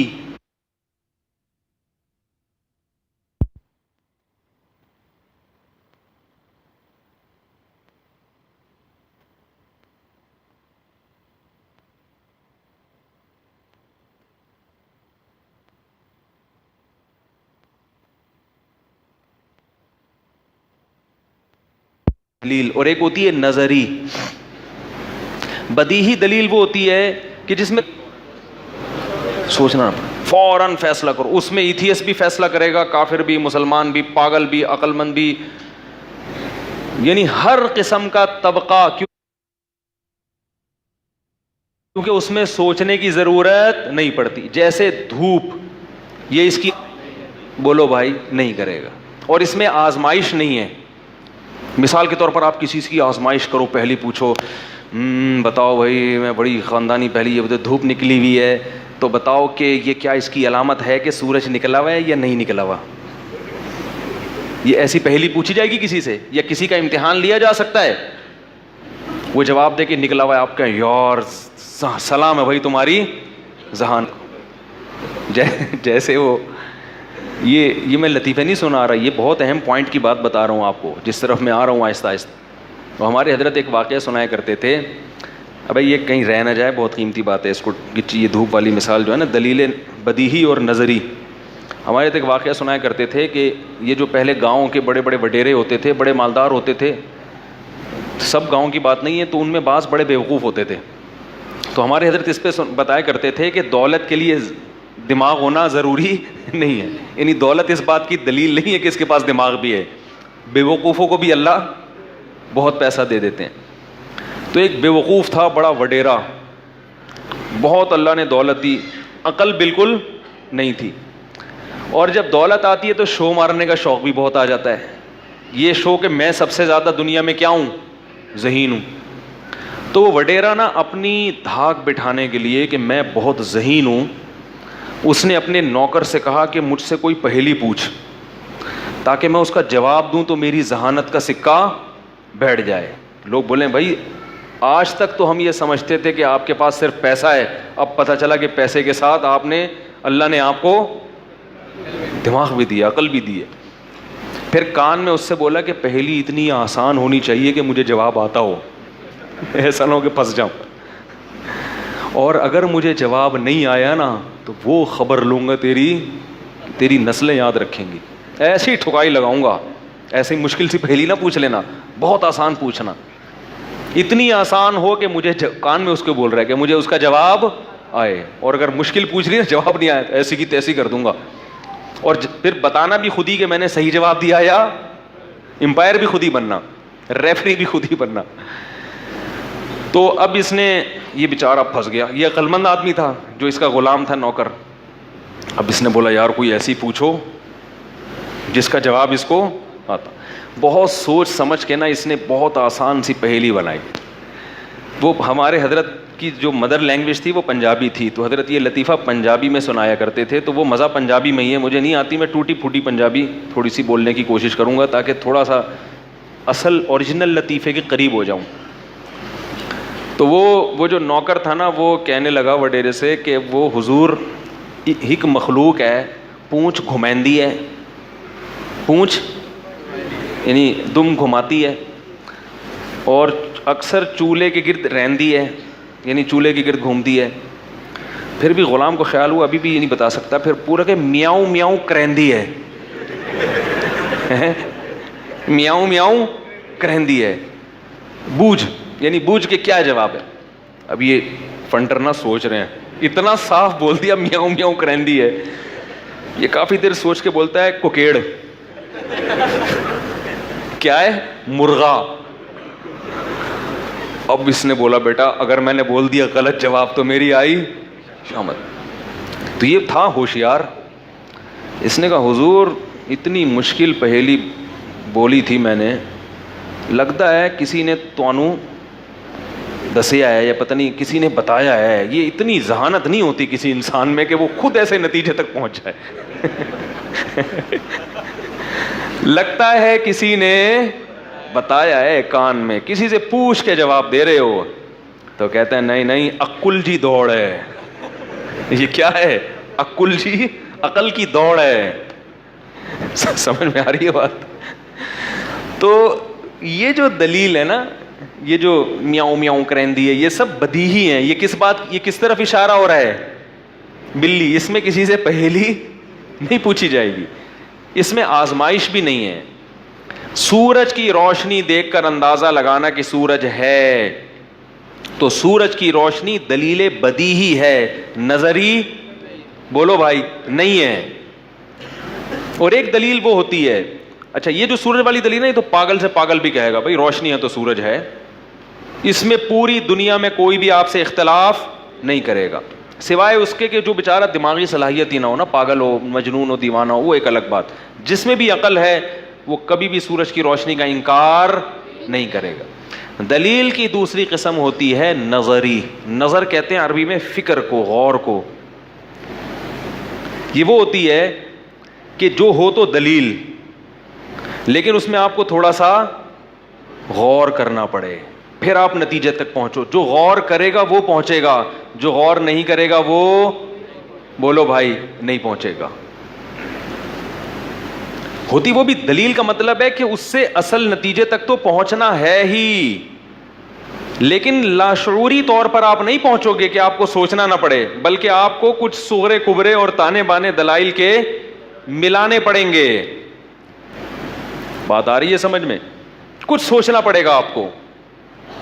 اس قسم کی مقدمات کے لیے ججز کی بھی ضرورت ہوتی ہے, اپنی عقل کو استعمال کرنے کی بھی ضرورت ہوتی ہے. اور یہ وہ دلائل ہوتے ہیں جن میں خواہشات آپ کو بعض دفعہ غلط راستے تک لے جاتی ہیں. حالانکہ دلیل کہہ رہی ہوتی ہے یہ درست نہیں ہے, درست یہ ہے, لیکن خواہشات کہہ رہی ہوتی ہیں چھوڑو اس کو, اس میں غور مت کرو. لیکن اگر آپ اس میں تھوڑا سا غور کریں تو لازمی آپ کہاں تک پہنچیں گے؟ صحیح نتیجے پر پہنچیں گے. بات آ رہی ہے سمجھ میں؟ تو یہ جو مذہب کی حقانیت ہے, اللہ کا وجود ہے, اللہ کی توحید ہے, یہ دلیل بدیہی سے نہیں بلکہ دلیل نظری سے ثابت ہے. تھوڑا غور کرنا پڑتا ہے. تو دلیل نظری سے اگر اللہ دکھا دیتا نا اپنے آپ کو جلوہ اپنا, تو پھر اللہ کا وجود دلیل بدیہی سے ثابت ہوتا, پھر لوگوں کی آزمائش نہیں ہوتی. تبھی دھوپ سے سورج تک پہنچنا, اس میں کوئی فرقہ نہیں بنا, کوئی فرقہ نہیں ہے, کوئی مذہب نہیں ہے, ساری دنیا مانتی ہے. دسمبر میں سردی ہوتی ہے, یہ سب مانتے ہیں کیونکہ مشاہدے پر مبنی حقیقت ہے. تو اللہ نے مذہب کا جو معاملہ ہے اس کے حق ہونے کے دلائل جو رکھے ہیں وہ دلائل بدیہی نہیں ہے بلکہ نظری. ہاں وہ ایسے نظری ہیں کہ بدیہی کی طرح ہیں. طرح کا مطلب اگر غور کرو گے تو لازماً درست نتیجے پہ پہنچو گے. ہو ہی نہیں سکتا کہ آپ غور کرو اور درست نتیجے تک نہ پہنچو. اگر کوئی درست نتیجے تک نہیں پہنچ رہا تو وہ غور نہیں کر رہا. یہ آیت کا مطلب ہے لو کننا نسمع او نعقل, اگر ہم سمجھ سے کام لیتے تو جہنم میں نہ جاتے, ہم درست نتیجے تک پہنچتے, ہم نے کام ہی نہیں لیا. باقی تمام چیزوں میں ہم تحقیق کرتے رہے ہیں، دودھ کس چیز سے بنتا ہے، اس میں کیلشیم کتنا ہے، آئرن کتنا ہے، اس سے زیادہ پیچیدہ چیزوں میں تو ہم گھس گئے کیونکہ اس میں ہماری خواہشات کی تکمیل تھی. مگر دودھ سے اللہ تک پہنچنا، دیکھو دودھ میں کیلشیم کتنا ہے یہ جانچنا مشکل کام ہے نا. یہ بھی سائنسدانوں کو دلیل سے پتہ چلتا ہے. مشینیں ہیں جو ٹیسٹ کر کے بتاتی ہیں، وہ مشینیں غلط رپورٹ نہیں پیش کرتی. تو مشینیں کتنا پیچیدہ علم ہے، وہ سیکھتے ہیں، پھر اس سے پتہ چلتا ہے لیبارٹریوں میں ٹیسٹ کے بعد کہ اس میں کیلشیم کتنا، آئرن کتنا، مگر درست نتیجے تک بالآخر اتنی محنت کر کے پہنچ جاتے ہیں. حالانکہ اس سے کم محنت کرنی پڑتی ہے دودھ کے وجود سے اللہ تک پہنچنے کے لیے، اس سے بہت کم محنت کرنی پڑتی ہے، مگر وہاں تک بولو نا یار نہیں پہنچتی. قرآن وہاں تک پہنچا رہا ہے. جعل لکم وَإِنَّ لَكُمْ فِي الْأَنْعَامِ لَعِبْرَةً، فرمایا چوپایوں میں عبرت کا سامان ہے. کیا مطلب؟ دلیل ہے چوپایوں میں مجھ تک پہنچنے کی. نُسْقِيكُم مِّمَّا فِي بُطُونِهِ مِن بَيْنِ فَرْثٍ وَدَمٍ لَبَنًا خَالِصًا سَائِغًا لِّلشَّارِبِينَ، فرمایا سوکھا چارہ کھلاتے ہیں، چند گھنٹوں میں چکنا گاڑا دودھ پیدا کر دیتے ہیں. ایسی مشین کوئی جاپان کا سائنسدان بھی آج تک ایجاد نہیں کر سکا. یہ مشین خود بخود بن گئی. کیا اس کا بنانے والا کوئی نہیں ہے؟ وہ لیبارٹری جس میں ٹیسٹ ہو رہا ہے اس دودھ میں کتنا کیلشیم، وہ لیبارٹری خود سے نہیں بنی، اور یہ بھینس اور گائے کی مشین خود بخود وجود میں آ گئی. ام خلقوا من غیر شیء، تم نے بنایا ہے یا خود سے بنی ہے؟ نہ ہم نے بنایا نہ خود سے بنی. پتہ چلا بنانے والا کوئی اور ہے. اسی کو تو اللہ کہتے ہیں، اسی کو تو خدا کہتے ہیں. اگر وہ نہیں ہے، اللہ نہیں ہے، خدا نہیں، پھر کون ہے؟ نہ کوئی اصل بتاتے ہو، اور نہ جس کے بارے میں ہم بتاتے ہیں اس پر ایمان لاتے ہو. اس کا مطلب تم حق تک پہنچنا چاہتے ہی نہیں ہو، حق تک پہنچنا چاہتے ہی نہیں ہو. آپ کی والدہ نے بتایا بیٹا یہ آپ کے ابو ہیں، آپ کہہ رہے نہیں میرے نہیں ہیں. پھر اماں کہیں پھر بتا دے کون ہے، کہہ رہے پتہ نہیں کون ہے. بھائی خود بھی نہیں بتاتے کون ہے، اور جس کو اماں بتا رہی ہے جو مضبوط دلیل ہے وہ زیادہ جانتی ہے نا ابا کون ہے. تو اماں کی گواہی بھی قبول کرنے کے لیے تیار نہیں ہے، تو مقابلے میں کوئی دوسرا لاتے بھی نہیں ہو. اس کا مطلب کیا ہے؟ ضدی ہو، ہٹ دھرم ہو. یہی غیر مسلم کر رہا ہے، اور لبرل لوگ اور ایتھیس لوگ وہ یہی کر رہے ہیں. اس سے زیادہ پیچیدہ دلائل تک نتائج، اس سے زیادہ پیچیدہ نتائج تک پہنچ جائیں گے. لیکن جو دلیل بالکل بدیہی کی طرح ہے اللہ تک پہنچنے کے لیے، اس میں عقل سے کام بولو بھائی نہیں لے رہے. یہی تو جہنمی کہیں گے اللہ عقل سے کام لیتے تو نہ ہوتے یہاں پہ. تو میں اس ٹاپک کو بھی مکمل کرتا ہوں. تو دلائل کیسے ہوتے ہیں؟ ایک بدیہی اور ایک نظری. تو جو نظری دلیل ہے نا، نظری یا بدیہی، اس کی دو قسمیں ہیں. آپ بولیں گے کیا معاشرتی علوم کا پیپر لے کے بیٹھ گئے؟ کیا کریں، ٹیکنیکل طریقے سے جب تک نہ سمجھائیں، پولیس تو سمجھا نہیں سکتی، وہ تو پھر اچھوں کو بھی سمجھ میں آ جاتا ہے. اللہ اگر آسمان سے پیغمبروں کے بجائے پولیس اتارتے نا تو سب ایمان لے آتے. کیا خیال ہے؟ جو ڈنڈے لے لے کے سب کے کوڑے لگاتے، بولتے کیوں ایسا کر رہے ہو، تو سب اللہ نے کیا کیا، فمن شاء فلیؤمن ومن شاء فلیکفر. دلائل کے انبار لگا دیے اور دو آپشن دے دیے، جس کا دل چاہے ایمان لا کے نیک اعمال اختیار کرے، جس کا دل چاہے کفر کے راستے پر. کوئی آسمان سے ڈنڈا نہیں برسے گا، کوئی ڈنڈا نہیں برسے گا. تمہارے پاس دونوں راستے ہیں، ادھر چلو ادھر چلو، مرضی ہے تمہاری. لیکن بتا دیا کہ یہ آپشن دنیا کی حد تک ہے. انا اعتدنا جہنم للکافرین نزلا، جو کافر ہے ہم نے جہنم اس کے لیے تیار کر کے رکھی ہے. کیونکہ امتحان گاہ میں سزا نہیں دی جاتی، ایگزامینیشن ہال میں صرف امتحان لیا جاتا ہے. رزلٹ کی اناؤنسمنٹ ایگزامینیشن ہال کے بعد ہوتی ہے. تو اب جو دلیل بدیہی ہو یا نظری ہو، اس کی کتنی قسمیں؟ بولو بھائی، دو. بدیہی کی بھی دو قسمیں ہیں، دلیل عقلی اور دلیل، ابے یار کیا ہو گیا، اتنی منحنی سی آواز کیوں آ رہی ہے؟ دلیل عقلی، نقلی کا مطلب وہ نہیں جعلی، 2 نمبر. نقل کا مطلب میں بھی اس کو ڈیفائن کرتا ہوں. اور دلیل نظری کی بھی کتنی قسمیں ہیں؟ عقلی اور بولو بھائی نقلی. عقلی تو یہی ہے کہ آپ نے سورج دیکھا اور عقل کہتی ہے کہ دھوپ دیکھی، عقل فوراً کہتی ہے کہ کیا ہے؟ سورج. موجود ہے. نقلی کا مطلب یہ ہے کہ لوگ آپ کو بتا رہے ہوں. نقل یعنی سینہ بسینہ نقل ہو رہی ہو, یا زبان سے نقل ہو رہی ہو, سن کے پتہ چلے. آپ بہت ساری چیزوں کے ہمارے پاس صحیح ہونے کی عقل سے کوئی دلیل نہیں ہوتی. ہم اس لیے مانتے ہیں پبلک کہہ رہی ہے. جو لوگ کہتے ہیں نا, جو لوگ کہتے ہیں وہ غلط ہوتا ہے, لوگوں کو مت دیکھو, یہ ایسا نہیں ہے. کچھ چیزوں میں لوگوں کو دیکھنا پڑتا ہے, کچھ چیزوں میں نہیں دیکھنا پڑتا. اس کا بھی ایک ضابطہ ہے. کہتے ہیں بس لوگوں کو مت دیکھو کیا کر رہے ہیں. میں اکثر لوگوں سے ایک بات کہتا ہوں کہ جب تک کسی چیز کے عرف کے غلط ہونے کی 100% دلیل نہ ہو تو عرف کے حساب سے ہی چلو, معاشرے کے حساب سے ہی چلو. لوگ کہتے ہیں نا معاشرے کے ساتھ نہ چلو, نہ نہ نہ, معاشرے کے ساتھ چلو جب تک کہ اس کے معاشرے کے غلط ہونے کی 100% دلیل آپ کے پاس موجود نہ ہو. خواہ میں کلچر کی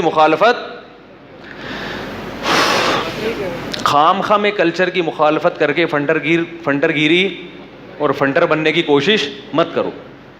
اگر آپ کو کنفیوژن ہے کہ پتہ نہیں یہ معاشرہ صحیح کر رہا ہے غلط کر رہا ہے, تو جب تک یہ کنفیوژن ختم نہیں ہوتی معاشرے کے ساتھ ہی چلو. ہاں جب 100% دلائل سے ثابت ہو جائے کہ معاشرہ غلط کہہ رہا ہے پھر اس کی مخالفت کرو. بلا وجہ معاشرے کی مخالفت کرنے سے خامخواہ کی ٹینشن, انسان لوگوں سے الگ تھلگ ہو جاتا ہے اور دماغی توازن خراب ہو جاتا ہے اور چڑچڑا بھی ہو جاتا ہے. تو اکثر لوگوں کی زبان پہ معاشرہ جدھر کو جا رہا ہے اپوزٹ جاؤ. نہ نہ نہ بھائی, جب تک آپ کے پاس اس بات کے غلط ہونے کی بالکل واضح دلیل نہ ہو تو بلا وجہ معاشرے کی مخالفت نہیں کرو. جیسے سب چل رہے ہیں ویسے ہی چلو. خیر یہ تو ایک الگ بات تھی. تو میں عرض کر رہا تھا دوسری دلیل کیا ہوتی ہے, نقلی. نقل کا مطلب لوگ کہہ رہے ہیں. تو اللہ نے خود انسانوں کو بھی گواہ بنایا ہے بہت سی چیزوں پہ. اب میں اس کی مثالیں دیتا ہوں. بہت سی چیزیں ایسی ہیں جو پبلک کے کہنے سے ہم مانتے ہیں حالانکہ ہمارے پاس عقلی دلیل کوئی نہیں ہوتی. مثلاً یہ آپ کی امی ہیں اور یہ آپ کے ابو ہیں, اس کی کیا دلیل ہے بھائی؟ بچپن سے لوگ سے سنتے آئے ہیں, ماموں نے بھی یہ بتایا تمہاری امی ہیں اور تمہارے ابو یہ ہیں. ابو نے بھی کہا بیٹا میں ابو ہوں, پڑوسی بھی کہہ رہے ہیں بھائی یہی ابو ہیں. کیا خیال ہے ہیں؟ نادرا والے بھی کہہ رہے ہیں یہی ابو ہیں. تو اب کوئی ڈی این اے ٹیسٹ, عقلی دلیل تو ڈی این اے ٹیسٹ ہوگی نا. ڈی این اے ہوگا تو عقل سے پتہ چلے گا بھائی یہ سیل آپس میں جوڑ گئے ہیں. ڈی این اے تو دنیا میں کوئی بھی, اور اگر کرانے چلے گئے ابا مار کے نکال دے گا. ابا مجھے اب تک تو پبلک سے میں نے سنا تھا وہ بھی کہہ رہے تھے آپ میرے ابا ہیں, وہ بھی کہہ رہے تھے, لیکن کوئی دلیل تو نہیں ہے نا میرے پاس. لوگوں قرآن میں آتا ہے کہ اگر اکثریت کے پیچھے چلو گے تو کیا ہو جاؤ گے, گمراہ. یہ بھی دلیل یہ باطل فرقے نہ دیتے ہیں کہ جمہور کے پیچھے مت چلو, انجینئر کے پیچھے چلو, غامدی کے پیچھے چلو, ایک آدمی کے جمہور مت دیکھو.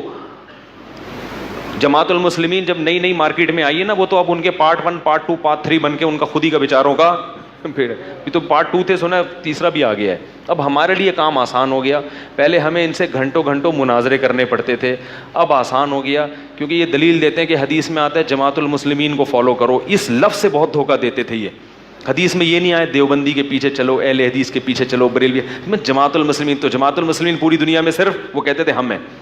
تو اس کا جواب ٹیکنیکل ہے نا, وہ لوگوں کی سمجھ میں نہیں آتا.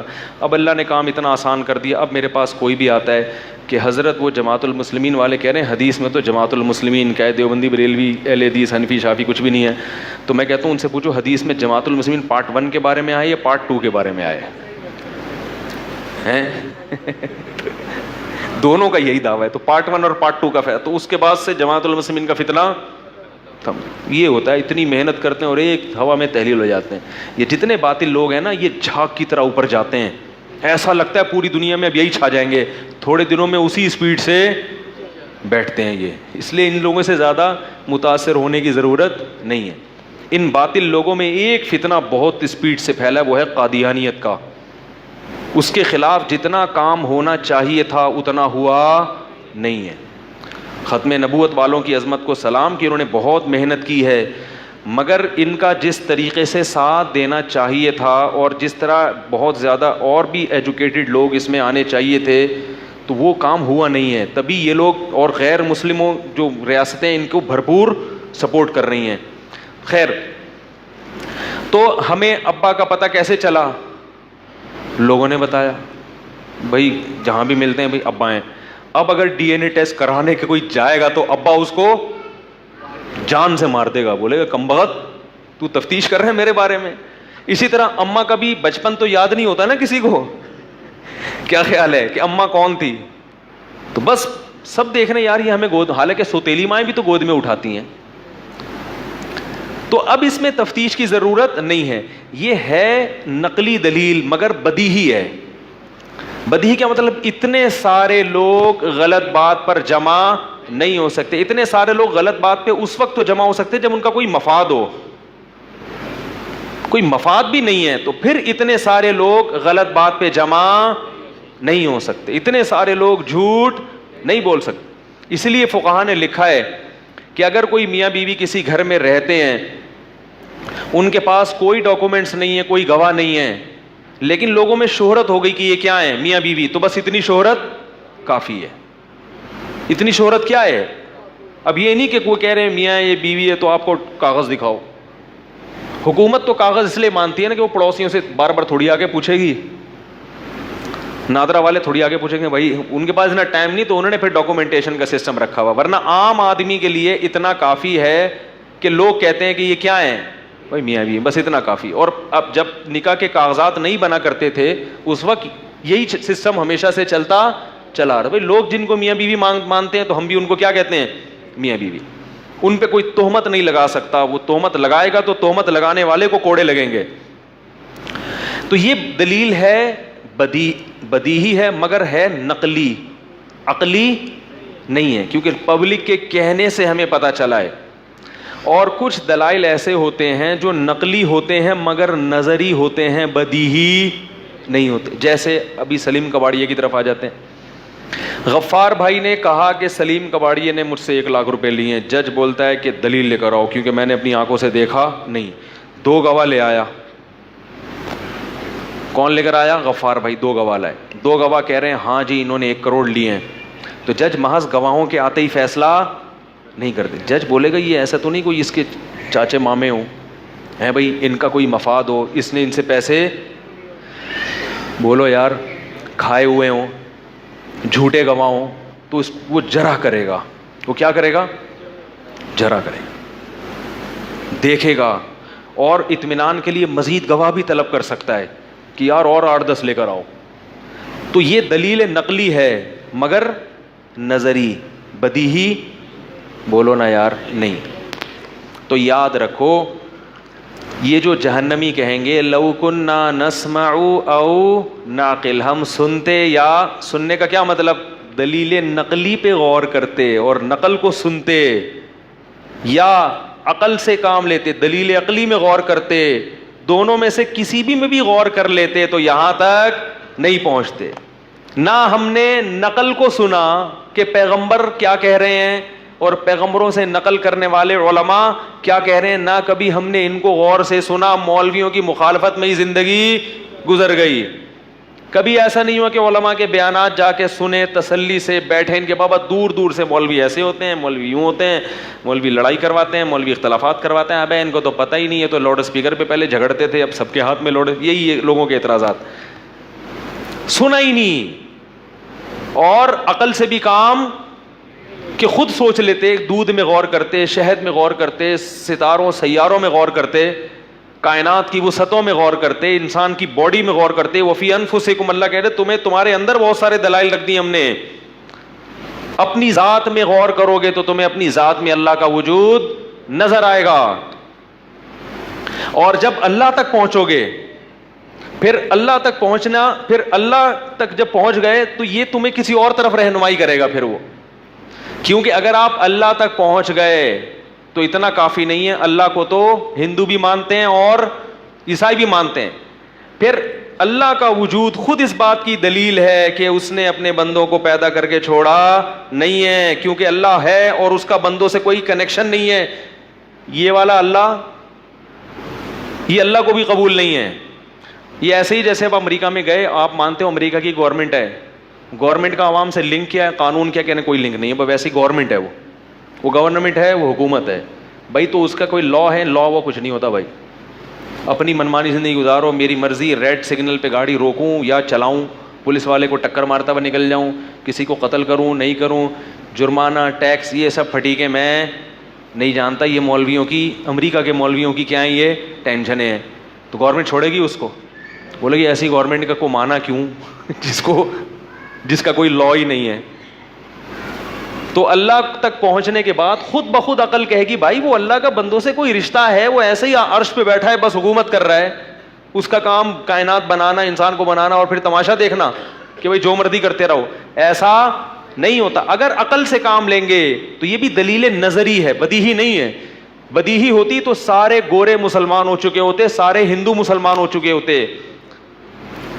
کیونکہ دلیل نظری ہے, غور کرنا پڑے گا آپ کو. بھئی اللہ ہے تو کیوں ہے, اس کا کوئی بندوں سے رابطہ ہے یا نہیں ہے. اگر بندوں سے رابطہ ہے, یقیناً ہے, عقل کہے گی, تو وہ اسلام نے جو کنیکشن بتایا ہے کہ یہ اللہ کے قانون ہے, اس کے علاوہ اگر کوئی قانون ہمارے پاس ہے ہی نہیں تو ہمیں اسلام کو مانے بغیر کوئی چارہ ہے ہی نہیں.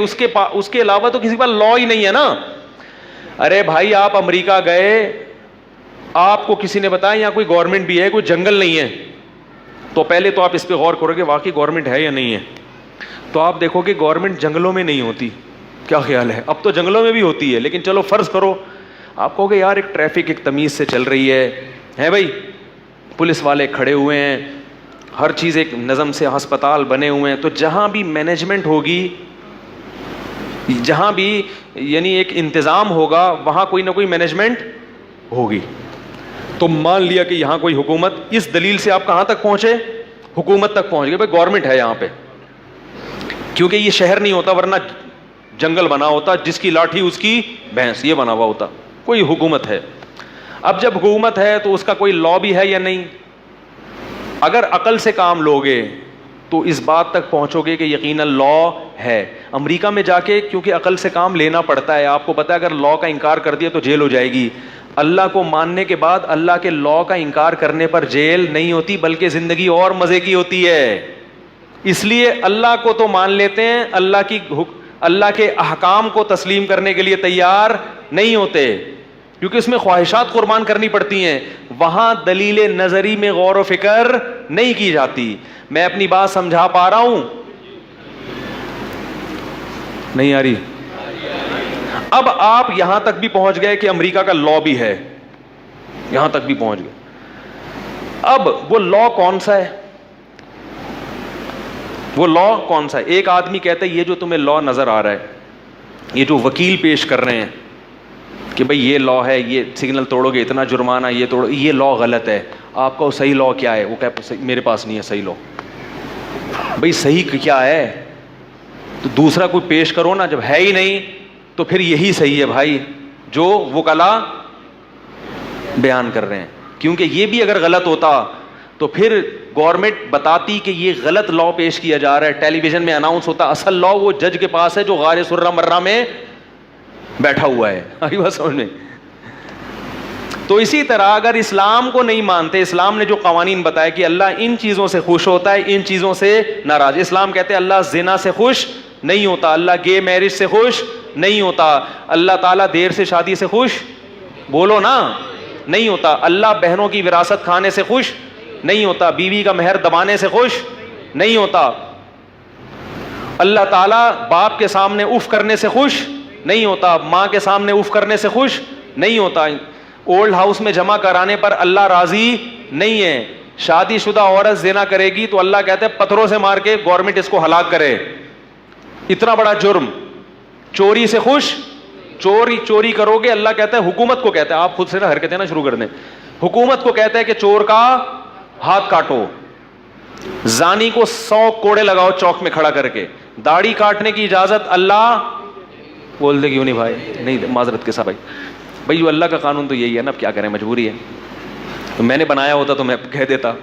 تو اسی طرح اللہ عورت کو بے پردہ گھومنے کی اجازت نہیں دیتا, یہ اللہ کے قوانین ہے. سود کھانے کی اجازت نہیں دیتا, ناپ تول میں کمی کی اجازت نہیں دیتا, نماز قضا کرنے کی اجازت, رمضان میں کھانے کی اجازت, حج فرض ہو جائے اور بیت اللہ کی زیارت نہ کرو اس کی اجازت نہیں دیتا.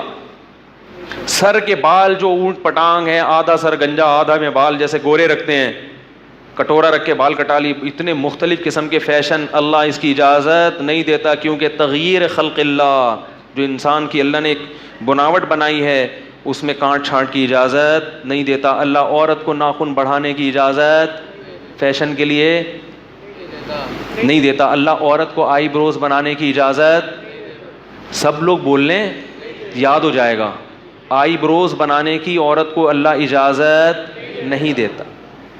سمجھ رہے ہو؟ بڑے بھائی کو چھوٹے نابالغ بچے کی وراثت کاروبار میں لگا کے کھانے کی اجازت.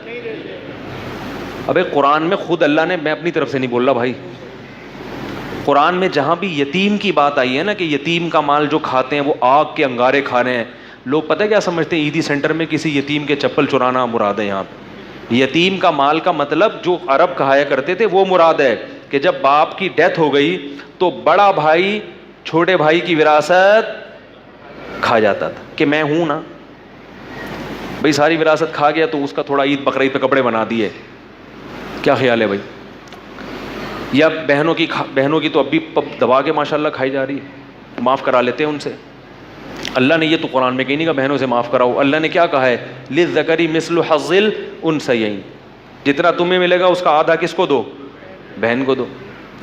تو بہت ساری شراب کی اجازت نہیں دیتا, سمجھ میں آ رہی ہے بات؟ اور بہت ساری نسل روکنے کی اجازت, اگر رزق کی تنگی کے خوف سے ہو تو نسل روکنے کی اجازت. نحن نرزقکم وإیاہم, تمہیں بھی رزق ہم دے رہے ہیں اور ان کو بھی ہم دیں گے. فیملی پلاننگ کو قرآن پر ترجیح مت دو, اللہ کا غضب آئے گا کہ جس نے تجھے کھلایا ہے خود تو کھا لیا اللہ کی نعمتیں, اب نئی مخلوق کو روک رہا ہے کہ میری جیب میرا بٹوا نہ کھا جائیں کہیں, یہ میرے پیسے نہ کم ہو جائیں. یہ ہندوؤں پہ یہ چیزیں سوٹ کرتی ہیں, لبرل لوگوں کو یہ کام کرنے دو, ایتھیس لوگوں کو جو ہر چیز میں لاجک دیکھتے ہیں. جب اللہ کا قانون آ گیا تو پھر وہاں آپ کو کس کی ماننی پڑے گی؟ ہاں صحت کے لیے کوئی روک لے وقتی طور پر, وہ ایک الگ بات ہے. تو اب سمجھیں کہ یہ اللہ کے قوانین ہیں جو اسلام نے بتائے, محمد صلی اللہ علیہ وسلم نے بتائے, موسیٰ علیہ السلام نے, عیسیٰ 1,24,000 پیغمبر جن کی تعلیمات آج تک چلی آ رہی ہیں انہوں نے بتائی. اب ہم یہ کہتے ہیں کہ اگر اللہ کے یہ قوانین نہیں ہیں تو ہم ہندوؤں سے پوچھتے ہیں پھر کیا ہیں, تم بتا دو بھائی. عیسائیوں سے پوچھتے ہیں کیا ہیں, یہودیوں سے پوچھتے ہیں کیا ہیں, کسی کے پاس 4-6 باتوں سے زیادہ کوئی تعلیم ہے ہی نہیں. تبھی اسلامی فقہ, اسلامی قانون مدرسوں میں 8 سال پڑھا جاتا ہے. عیسائیت کو 8 سال بولو نا بھائی نہیں, اگر پڑھا بھی جاتا ہے تو قانون نہیں, تاریخی کتابیں. یہودیت کو 8 سال نہیں پڑھا جاتا, ہندو مذہب کو 8 سال نہیں پڑھا, اور اگر پڑھا بھی جاتا ہے تو قانون نہیں ہے کہ یہ جائز ہے یہ ناجائز, یہ الاؤ یہ ناٹ الاؤڈ, یہ ایسا نہیں ہے. وہ پر روحانی چیزیں, جن ہوتے ہیں, بھوت ہوتے ہیں, چڑیلیں ہوتی ہیں, بھگوان یہ اس کی روح اس میں آ گئی, اس چیز کی چیزیں. لا کیا ہے یہ نہیں پڑھا جاتا ہے, پڑھا جب جائے گا جب ہوگا. اور مدارس میں 8 سال اسلامی قانون جو پڑھا جاتا ہے اس کی فنیشنگ پھر مزید 2 سال کی جاتی ہے. جیسے پانی کا فلٹر ہوتا ہے نا, یہ تو کچرا نکالے گا اور یہ والا بوتل کیا کرے گی, اس کو پالش کرے گی اور پھر اس میں ویوز داخل ہوں گی جو جراثیم کو 3 پروسیس سے گزر کے پھر پانی نکلتا ہے. اس کو کہتے ہیں خاندانی طریقے سے فلٹر ہونا.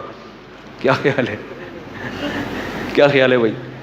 تو مدارس میں 8 سال تو پڑھا جاتا ہے, پھر اس کے بعد تخصص کیا جاتا ہے فقہ میں, وہ 2 سے بعض مدرسوں میں 2 سال, بعض میں 3 سال, وہ بھی اس قانون کو پھر اس کی پریکٹس کی جاتی ہے کم سے کم 10 سال. پھر لا پر انسان کو کیا حاصل ہوتی ہے, دسترس, پھر وہ مفتی بنتا ہے بشرطے کہ اس کی اپنی مینٹل اپروچ بھی اونچی ہو, ورنہ 20 سال بھی پریکٹس کرتا رہے گا کچھ بھی بن جائے گا, مفتی نہیں بنے گا. مفتی کہتے ہیں جس میں ریسرچ کی صلاحیت ہو, کوئی بھی مسئلہ جب اس کے پاس آتا ہے ریسرچ کر کے جواب دے سکے. وہ یہ صلاحیت انجینئر بننے سے حاصل نہیں ہوتی, اس پہ 10 15 سال محنت کرنی پڑتی ہے, پریکٹس کرنی پڑتی ہے ماہروں کی نگرانی میں, پھر لا اور اسلامی قانون پر دسترس حاصل ہوتی ہے. یہ لا دنیا میں کسی کے پاس نہیں ہے. یہی وجہ ہے کہ دنیا میں جتنے مذاہب ہیں ان میں مذہبی رہنما روحانی پیشوا ہوتے ہیں, مسائل بتانے والے مفتی. کبھی دیکھا ہندو نے پنڈت جی کو فون کیا کہ یہ ایک عدالت نے فیصلہ کیا ہے اکارڈنگ ٹو ہندو مذہب، اس میں یہ غلط ہے یا صحیح ہے؟ وہ کہتا ہے بھائی جو عدالت نے فیصلہ کر دیا. 2-4 چیزیں بس بتائی ہیں، اس سے زیادہ نہیں.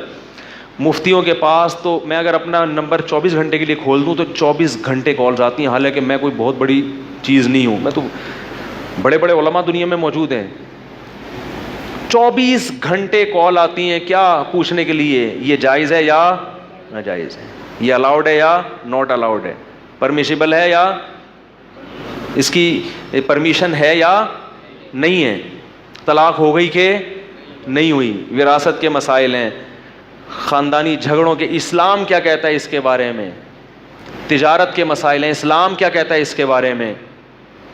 بات آ رہی ہے سمجھ میں؟ تو جب اسلام کے علاوہ کسی اور کے پاس ہے ہی نہیں تو دلیل نظری سے اگر کام لوگے ہیں تو اللہ کے وجود کے بعد اگلا اسٹیپ کیا ہوگا؟ اسلام. بہت مشکل ہے، بہت مشکل. تو جب اسلام تک پہنچ گئے تو امتحان میں آدھے کامیاب ہو گئے. اس کے بعد پھر جب اسلام لے آئے تو پھر عقل سے کام لینا پڑے گا. نقل بھی کہے گی، نقل کا مطلب انبیاء بھی کہہ رہے ہیں، قرآن بھی کہہ رہا ہے، علماء بھی کہہ رہے ہیں کہ بھئی صرف نام کا اسلام کافی نہیں ہے، اب عمل بھی کرو. جب اسلام کو مانتے ہو، عورت مانتی ہے تو پردہ کرے. تو جس میں عقل ہوگی، بلکہ عقل تو سب میں ہے، جو عقل سے کام لے گی عورت وہ پردے تک پہنچے گی، کہے گی واقعی پردہ کرنا چاہیے. نماز پڑھنی یعنی صرف ایمان لانا کافی نہیں کہ اسلام میں نماز بھی ہے. بھائی جب ہے تو پڑھو نا، اس لیے تھوڑی ہے کہ نہیں پڑھو ہیں. عجیب بات ہے یار. بھائی قرآن میں اللہ نے جو وراثت کے حکام بیان کیے اس لیے کہ نہیں دو ہیں کیا خیال، کیا ہو گیا بھائی؟ اس لیے کہ دو. مزدور کا پسینہ خوش ہونے سے پہلے جو مزدوری دینے کا حکم ہے تو اس لیے کہ نہیں دو. کتنا ترساتے ہیں یار جب کسی سے کام لیتے ہیں تو اس کو اس کی اجرت دینے میں. مالک مکان کو کرایہ دینے میں جو کرایہ دار ترساتا ہے نا، اللہ کی پناہ. میں نے دیکھا کرایہ داروں کو، لوگ اکثر یہ کہتے ہیں مالک مکان ظالم ہوتا ہے. میں نے اپنی زندگی میں دیکھا ہے زیادہ تر ظلم کرایہ دار کر رہے ہوتے ہیں مالک مکان پہ. بات آ رہی ہے سمجھ میں؟ بھائی پہلی تاریخ کو کرایہ کیوں نہیں دے دیتے؟ جب آپ نے 1 مہینہ مکان استعمال کر لیا تو پہلی تاریخ کو کرایہ آپ کے ذمے ہے کہ بیل بجا کے اس کے گھر جائیں یا اس سے بینک کا اکاؤنٹ مانگے. بتائیں کہاں کبھی بھی ایسا نہیں ہوتا. مالک مکان خود بیل بجا کے کھڑا ہوگا آپ کے گھر میں، بھائی دے دے یار 15 تاریخ ہو گئی، اللہ کا واسطہ. ہوتا ہے کہ نہیں ہوتا؟ تو اللہ نے تو کہا کہ تباہی بربادی ہے ان لوگوں کے لیے، قرآن میں ہے. وہ لوگ تباہ ہو جائیں جو اپنا حق پورا وصول کرتے ہیں، جب حق دینے کی باری آتی ہے تو ڈنڈی مارتے ہیں. آپ جب 1 مہینہ رہ گئے اس کے گھر میں، اپنا حق لے لیا نا آپ نے، اب کرایہ دینے کی باری آئی ہے تو آپ نہیں دے رہے، اب وہ آئے گا مانگنے اور بیل بجا کے کھڑا ہو اور آپ پتلی گلی سے نکل لو. ترساتے رہو. پھر بولو کہ اتنے مالدار ہیں، غریبوں پہ ترس ہے نہیں کھاتے. ہمیں اللہ نے گھر نہیں دیا تو ایک ٹینشن. بھائی جو بھی ہے، جب آپ کا جو ایگریمنٹ ہوا ہے وہ آپ پورا کرو اس کو. اور گھر کی واٹ لگا دیتے ہیں. میرا کوئی کرائے پہ میں نے گھر نہیں دیا ہوا کہ اپنے کرایہ داروں کو میں سمجھا رہا ہوں، میں خود کرائے پہ رہتا ہوں. تو اگر میرا ہوتا نا تو پھر آپ کہتے ہیں اپنے کرایہ داروں کو نا ہمارے ذریعے سے سنا رہا ہے، بھائی دے دیا کرو ٹائم پہ کرایہ. اور گھر کی کیا کر دیتے ہیں؟ واٹ لگا دیتے ہیں. دیواروں پہ اسکریچز، نشانات، کنڈیاں توڑ دی ہیں. ایک ہمارے جاننے والے نے بڑا محنت کر کے بڑا VIP گھر بنایا اور خالی چھوڑ دیا کیونکہ ان کو ضرورت نہیں تھی. میں نے کہا کرائے پہ دے دو. کہہ رہے یار ایسی کی تیسی کر دیں گے کرایہ دار اس گھر کی، میرا دل نہیں چاہتا کسی کو دوں میں. اور واقعی کر دیتے ہیں. ہمارے ایک دوست جب کسی کو گاڑی دیتے تھے تو ہم کہتے ہیں نا بھائی دوسرے کی چیز ہے ذرا احتیاط سے چلانا، کہتے ہیں نا. اب مقولہ بدل گیا. جب آپ اپنی گاڑی کسی کو دیں بولیں اپنی سمجھ کے چلانا بھائی، اللہ کا واسطہ. پہلے کہتے تھے یہ پرائی گاڑی ہے تو پرائی چیز ذرا احتیاط سے. اب آپ کیا گاڑی جب کسی کو دیں تو بولیں بھائی اپنی سمجھ کے چلانا. صحیح ہے نا؟ ترت تمیز. بارہا تجربہ ہے. آپ کسی کو گاڑی دے دو، بائک دے دو، کچھ نہ کچھ کام لازمی نکال کے آئے گا. جب بھی کسی کو گاڑی دو گے کہیں نہ کہیں سے بجنا یہ آپ کا تجربہ ہے یا نہیں؟ میرا تو 99.9% تجربہ ہے. خود چلاتے رہو کچھ بھی نہیں ہوگا. جب کسی کو دی آئے گا بج رہی ہے وہ آواز آ رہی ہے, پتہ نہیں کہاں سے آ رہی ہے, کیا کر کے لایا بھائی تو. ایک دفعہ تو میری گاڑی کوئی لے گیا, ایک لے گیا پھر دوسرا لے گیا, وہ سب طرف سے بج رہی تھی نا. اب پتہ نہیں چل رہا تھا یہاں والی اس نے بجائی ہے یا کس کے کھاتے میں کون سا بجنا ڈالیں. جب دونوں سے رابطے ہوئے رہے, اس نے بجائی ہے, وہ کہہ رہے اس نے بجائی ہے. میں نے کہا بج تو گئی نا. اگر آپ کسی کی گاڑی لے کر گئے ہیں اور وہ بج رہی ہے, بجنا آپ نے شروع کیا ہے, تو میکینک کے پاس لے جانا بھی کس کی ذمہ داری ہے؟ آپ بولو جب میں لے کر گیا تھا اس وقت آواز نہیں آ رہی تھی, اب چونکہ آواز آ رہی ہے تو اس سے پہلے کہ میری تصویر آ جائے, ٹھیک ہے نا, میں اس کو کہاں لے کے جا رہا ہوں. پہلے زمانے میں لوگوں میں اتنی تمیز تھی, جب کسی کی کتاب پڑھنے کے لیے لیتے تھے تو واپسی سے پہلے جل کرا کے دیتے تھے کہ یار آپ نے ہم پر احسان کیا کہ ایک کتاب ہمیں پڑھنے کے لیے دی, ٹائم پہ واپس بھی کریں گے اور ایک احسان کر دیں گے, اس کی کیا کر لی, اس کی کوٹنگ کرا دی, پلاسٹک کوٹنگ تھوڑا سا. اب آپ کسی کو کتاب پڑھنے کے لیے دیں, گئی. میں نے دعویٰ کیا تھا نا خلافت ملوکیت میں پرانی میں کچھ اور تھی اور نئی میں تحریف ہوئی ہے, تو لوگوں نے مجھ سے حوالہ مانگا. خلافت ملوکیت کا پرانا ایڈیشن ہماری مسجد کے امام صاحب کے پاس تھا, انہوں نے کسی کو پڑھنے کے لیے دیا, وہ لے کے شارٹ. کتابیں آپ کسی کو امانت دو واپس نہیں کرے گا, پیسے دے گو تو پھر بھول جائے گا آپ کون ہیں. لینے سے پہلے ایسا لگے گا جیسے اس سے زیادہ محتاج دنیا میں کوئی ہے ہی, لچڑ پنے پہ آ جائے گا ہائے ہوئے. اور جب دینے کی باری آئے گی تو سوال ہی پیدا نہیں ہوتا, سوال ہی پیدا نہیں ہوتا. یہ سب آداب ہیں جو کس نے سکھائے ہیں. میں کوئی بہت نیک آدمی نہیں ہوں, لیکن ایک چھوٹا سا واقعہ سناتا ہوں جس سے مجھے خود حیرانگی ہوئی. مجھے گھر میں کارپیٹ دھلوانا, وہ جو کمبل دھلوانا تھا, کارپیٹ یا کمبل مجھے یاد نہیں, تو میں ایک جو ڈرائی کلینر ہوتا ہے اس کے پاس چلا گیا, ادھر ہی محلے میں رہتا ہے. اس کو میں نے جا کے بتایا کہ بھائی آپ کل وہ اٹھوا لیں گھر سے, کارپیٹ یا کمبل وغیرہ اٹھوا لیں آپ. اس نے کہا ٹھیک ہے, کل میرے مزدور آئیں گے صبح, وہ کارپیٹ اٹھا کے لے جائیں گے. اگلے دن صبح صبح ہمارا ارادہ بدل گیا اس سے دھلوانے کا. تو میرے تو نارمل, ہمارے حضرت تو بہت سخت ان معاملات میں. میں اس کے گھر چلا گیا, فجر پڑھ کے بیل بجائی, میں نے کہا آپ اپنے مزدوروں کو نہ بلائیں, کیونکہ مجھے یہ تھا کہ یہ تو بلا لے گا پھر واپس بھیجنا پڑے گا, آپ نہ بلائیں, ہمارا ارادہ بدل گیا. وہ اتنا خوش ہوا, کہہ رہا آپ پہلے آدمی ہو جس نے ہمیں تکلیف سے, بولو بھائی, بچایا. کہہ رہے کوئی بھی ایسا نہیں کرتا, اگر اس کا ارادہ بدل گیا تو اطلاع نہیں دیں گے. ارادہ بدل گیا تو بدل گیا بھائی, وہ جب آئے گا تو بتا دیں گے ہمارا ادارہ, وہ مزدور منہ اپنا واپس لے کے جا رہے ہوں گے. تو یہ ہماری ذمہ داری ہے کہ دوسرے کو تکلیف سے بچانا. المسلم من سلم المسلمون من لسانہ و یدہ, مسلمان وہ ہے جس کی زبان اور ہاتھ سے دوسرے مسلمان محفوظ رہے. اگر کبھی غلطی ہو جائے تو سوری کرنا کس کی ذمہ داری ہے؟ بولو بھائی, ہماری. غلطی بھی ہوتی ہے. میں نے آج مغرب میں کسی کو ٹائم دیا تھا, میں بھول گیا, وہ آئے مغرب سے پہلے ملے, یاد بھی دلایا, میں نے کہا بیٹھیں, بٹھایا, پھر میں فرض پڑھ کے چلا گیا. 15 منٹ بعد مجھے یاد آیا کہ یار وہ تو میں نے بندے کو بلایا تھا. 15 منٹ بعد مجھے یاد آیا, اور حالانکہ وہ ملے بھی ہیں, وہ بتا بھی دیا میں آ گیا ہوں, میں نے کہا بٹھا کے بھی آیا, پھر بھول گیا. 15 منٹ گزرے ہیں تو میں گھر سے دور تھا. اب جب دور تھا تو مجھے پتا تھا کہ ان کی کال آ رہی ہوگی, تو 5-6 کالیں میں نے گریوی میں سنی ہے کہ ان کی کون سی ہے, کیونکہ میرے پاس نمبر تو تھا نہیں. پھر وہ اگر موجود ہیں تو ان کو پتا ہوگا. میں نے کم از کم جب آیا ہوں 10 دفعہ ان سے معذرت کی ہوگی, کیونکہ غلطی کس کی ہے بھائی, یہ اس کی ٹینشن تو نہیں ہے نا, وہ تو بیٹھا ہوا ہے, صحیح ہے. اور انتظار کی کوفت بہت شدید ہوتی ہے. ہمارے ہاں الٹا ہوتا ہے, ہم آئیں گے, کیا ہو گیا 15 منٹ بیٹھا نہیں جاتا ہیں, ہم لوگ یہ اسٹائل ہے ہمارا نا. وہ اگر غصے سے دیکھے گا نا مفتی صاحب کی طرف یوں کر کے, یار مفتی صاحب 20 منٹ ہو گئے بیٹھوں, کو اطلاع تو دے دو, کیا ہو گیا ہیں. شادیوں میں تو 1-1 گھنٹہ انتظار کر لیتے ہو, یہاں 20 منٹ نہیں بیٹھا جاتا. مسجد میں بٹھایا ہے نا, کوئی توے پہ تھوڑی بٹھا کے گیا ہوں تمہیں,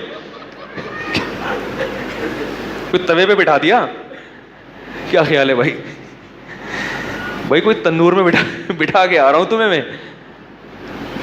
یہ تو میں نے اپنا ایک واقعہ بیان کر دیا, کوئی یہ نہ سمجھے کہ یہ مفتی صاحب بہت نیک ہیں, ہم سے بھی یہ, میں جو اتنی باتیں کر رہا ہوں نا, ہم سے بھی غلطیاں ہوتی ہیں. تو مقصد یہ کہ تکرار ہو جائے تاکہ میری بھی اصلاح ہو جائے, اور ہو سکتا ہے پرانے جاننے والے بیٹھے ہوں بولیں یار یہ تو آج تو بڑے نیک نیک بنے ہوئے, تو وہ کیونکہ پرانا دوست سارے راز جان تک ہے. تبھی کسی نے ماہر نے کہا ہے کہ پرانا دوست جب بھی ناراض ہو منا لو,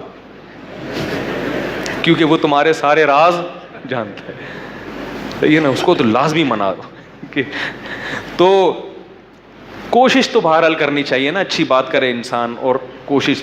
تو اسلام نے ایک قانون دیا ہے, لا دیا ہے, تو دلیل عقلی اور دلیل نقلی, تو ہم نے پیغمبروں کا سنا بھی ہے. ایسا نہیں ہو سکتا کہ محمد صلی اللہ علیہ وسلم جھوٹے ہوں, کیونکہ اتنے لوگ نقل کرتے آئے ہیں, اتنے لوگ آپ کی صداقت اور آپ کی امانت, کسی جھوٹے آدمی کی تعریف کرنے والے اتنے نہیں ہوتے. تبھی تو قرآن نے قسم اٹھائی ہے, نون والقلم وما یسطرون ما انت بنعمت ربک بمجنون.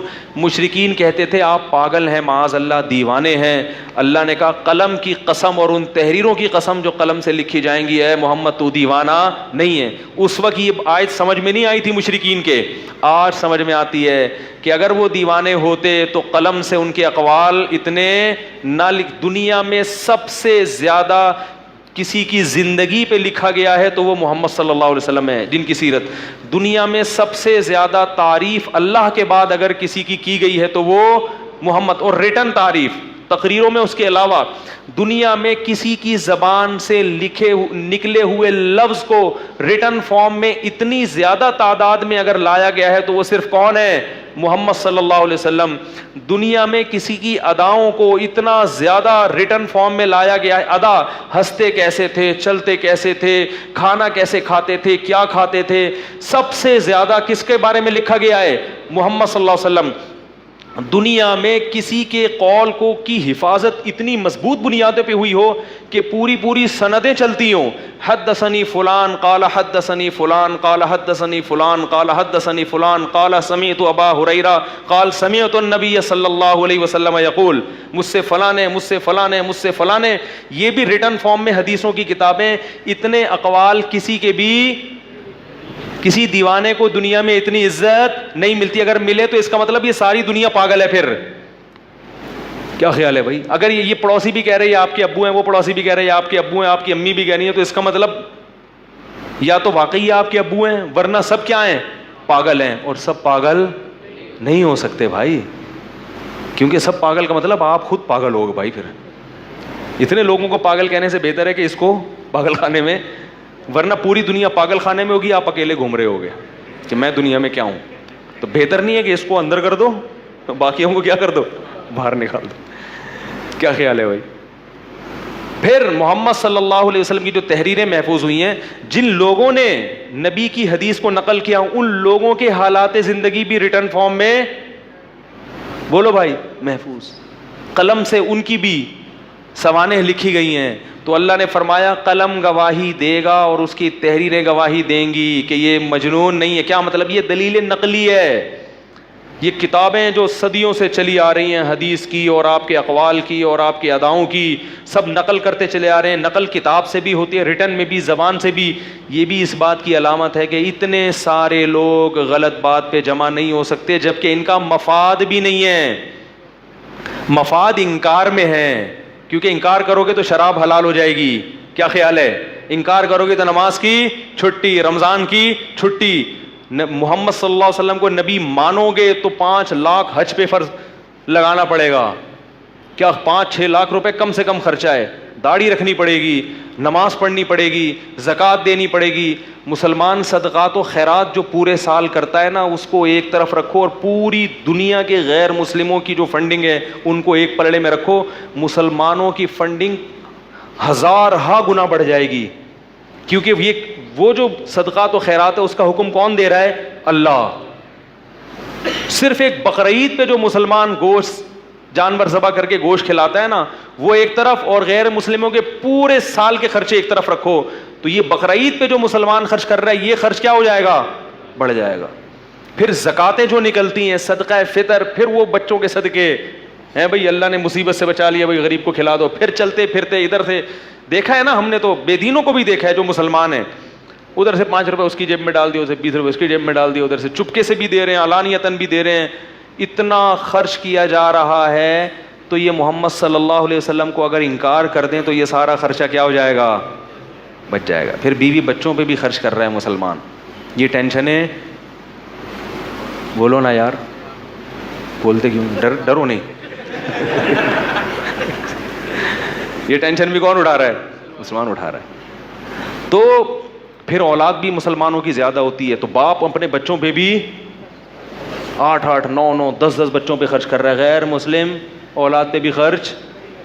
ہاں ان میں جو بہت ارب پتی ہیں وہ بناتے ہیں ٹرسٹ, میں یہ نہیں کہہ رہا خرچ ایسے کرتے ہی نہیں ہیں, وہ ٹرسٹ بھی بناتے ہیں.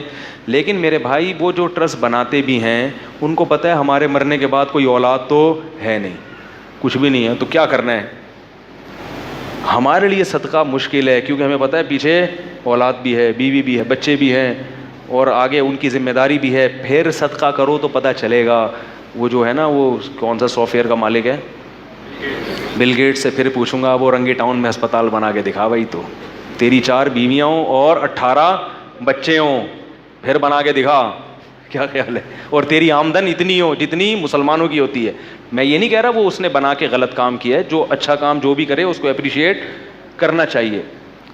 لیکن یہی چیز مسلمانوں کے پاس ہوگی تو مسلمان اس سے بھی سخاوت میں آگے ہوگا, حالانکہ اس کے پاس ذرائع اور وسائل کم ہوں گے. تو جب مفاد بھی نہیں ہے پھر بھی نقل کرتے چلے آ رہے ہیں, تو اتنے سارے لوگ جھوٹ پہ جمع نہیں ہو. پھر اس مذہب کی تعلیمات خود ایسی ہیں جو دلیل عقلی ہیں, عقلی دلیل ہیں. تعلیمات میں غور کرو گے تو وہ تعلیمات خود تمہیں لے کر جائیں گی کہ یہ مذہب درست ہے. طہارت سے شروع ہو رہا ہے. آخری بات بس یہ بیان ختم کرتا ہوں کہ بہت لمبی بات ہو گئی. اسلام شروع کہاں سے ہوتا ہے, صفائی سے. تبھی اسلامک لا جو لکھا ہے نا کتابوں میں, چاروں فقہ, حنفی ہوں, مالکی ہوں, شافعی ہوں, حنبلی ہوں, سب کا جو باب شروع ہوتا ہے کتاب الطہارہ سے. یعنی بچہ جب اسلامی قانون پڑھتا ہے تو سب سے پہلے کہاں سے شروع ہوتا ہے, لا, طہارت, پاک صاف. غیر مسلم جب اسلام قبول کرتا ہے سب سے پہلے اسلام اس کو کیا کہتا ہے, غسل کرو. تو تعلیمات شروع کہاں سے ہو رہی ہیں, پاکیزگی. اس دور میں اتنی پاکیزگی کی تعلیم جب دنیا صفائی کے لفظ سے بھی آشنا نہیں تھی, اور یہ تعلیم دینے والا ایک امی ہے جس نے کسی اسکول میں نہیں پڑھا, کسی یونیورسٹی میں, کسی مدرسے میں. عرب کی ایک بدو قوم میں وہ پیدا ہوا جو لوگ تعلیم اور تہذیب اور تمدن سے کوسوں دور تھے, اور وہ وہاں پانی بھی نہیں تھا. عرب میں آج بھی پیٹرول سستا ہے اور پانی مہنگا ہے. اس دور میں کیا حال ہوگا, اور اس دور میں ان کو 5 ٹائم وضو کرنے کا اور دانت صاف کرنے کا, ناک میں پانی ڈالنے کا, قضائے حاجت کے بعد استنجا کرنے کا, اور ہاتھ پانی میں ڈالنے کا حکم دیا جا رہا ہے. نبی نے فرمایا جب صبح اٹھ کے ہاتھ بالٹی میں ڈالو تو پہلے 3 دفعہ اس ہاتھ کو دھو, اس کے بعد پانی میں ہاتھ ڈالو. عرب کہہ سکتے تھے اتنا پانی کہاں سے لائیں بھائی, کیا خیال ہے بھائی. پہلے نبی نے فرمایا ہاتھ کو دھو, اس کے بعد, حالانکہ ہاتھ کے گندا ہونے کا یقین نہیں ہے, احتمال ہے کہ رات, حدیث میں آتا ہے این باتت یدہ, اسے پتہ نہیں ہے تمہارے ہاتھ نے رات کہاں گزاری ہے, اس احتمال پر کوئی گندگی نہ لگی ہو. فرمایا برتن میں ہاتھ مت ڈالو, پہلے ہاتھ کو 3 دفعہ دھو, اس کے بعد فلا یغمسن یدہ حتی یغسلها 3. یہ قدوری جو ہے نا فقہ کی کتاب, اس میں سب سے پہلے یہ مسئلہ بیان کیا جاتا ہے, پانی میں ہاتھ ڈالنے کا طریقہ کیا. یہ عرب کے بدوؤں کو سکھا رہے ہیں محمد صلی اللہ علیہ وسلم. پتہ چلا یہ خود نہیں سکھا رہے, کون سکھا رہا ہے, اللہ. وَثِيَابَكَ فَطَهِّرْ, اپنے کپڑوں کو پاک رکھو. تو یہ اسلام میں خود غور کرو گے تو یہ دلیل عقلی ہے, جو غور کرنے پر نتیجے تک پہنچو گے. غور نہیں کرو گے تو جس گھر میں پیدا ہو گئے پھر وہی ہو گئے. کیا خیال ہے, ہندو میں پیدا ہو گیا, عیسائی میں. وہ کہتا ہم نے, وہ بس ایک ہی جواب ہے, اگر اللہ نے ہمیں مسلمان بنا تو ہندوؤں میں کیوں پیدا کیا. ایک عیسائی مجھے کہہ رہا تھا کہ اگر اللہ کو اسلام ہی پسند تھا تو مجھے عیسائیوں میں کیوں پیدا کیا, لہذا میں تو عیسائی رہوں گا. میں نے کہا اس کا مطلب اگر چوروں میں پیدا ہوتے تو کیا رہتے, پھر چوریاں ہی کرتے. اگر, میں یہ نہیں کہہ رہا کہ عیسائی چور ہوتے ہیں, یہ مقصد نہیں ہے. مطلب یہ کہ آپ دلیل اس کو بنا رہے ہو کہ میں جس گھر میں پیدا ہو گیا تو بس, ایسا نہیں ہوتا. عقل استعمال کرنی پڑے گی. تو قیامت کے دن مشرکین یا کافر کیا کہے گا, لو کننا نسمع ہم دلیل نقلی سے کام لیتے او ناقل یا عقلی سے کام لیتے تو ہم آج جہنم کی آگ میں نہ جاتے. ہم نے تو دلیل عقلی اور نقلی سے کام تو لیا مگر ان چیزوں میں جن کا تعلق ہمارے پیٹ سے تھا, رزق سے تھا, ان میں تو بڑے دلائل کے تانے بانے لگائیں, لیکن جن چیزوں کا تعلق اللہ تک پہنچنے سے تھا اور حق سیدھے راستے کو پہچاننے سے تھا اس میں ہم نے نہ عقل سے کام لیا اور نہ کانوں کو ہم نے استعمال کیا. تبھی قرآن کہتے ہیں ان کے کانوں میں ٹاٹ لگ گئے ہیں اور ان کی عقلوں پہ پردہ پڑ گیا ہے, کیونکہ کان استعمال کرنا چھوڑ دیں تو سننے کی صلاحیت ختم, اور عقل استعمال کرنا چھوڑ دی تو سمجھنے کی صلاحیت ختم. اللہ تعالی ہمیں اس دن کے آنے سے پہلے سننے کی بھی توفیق عطا فرمائیں اور سمجھنے کی بھی.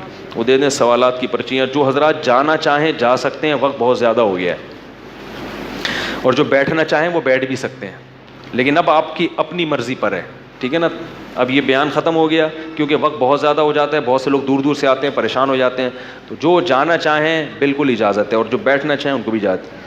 ہمارے یہاں جب دعوت ہوتی ہے تو کچھ لوگ اکٹھے ہو کر گانا چلاتے ہیں, تو کیا اسی وقت روکا جائے یا موقع دیکھ کے وہاں سے اٹھنا واجب ہے؟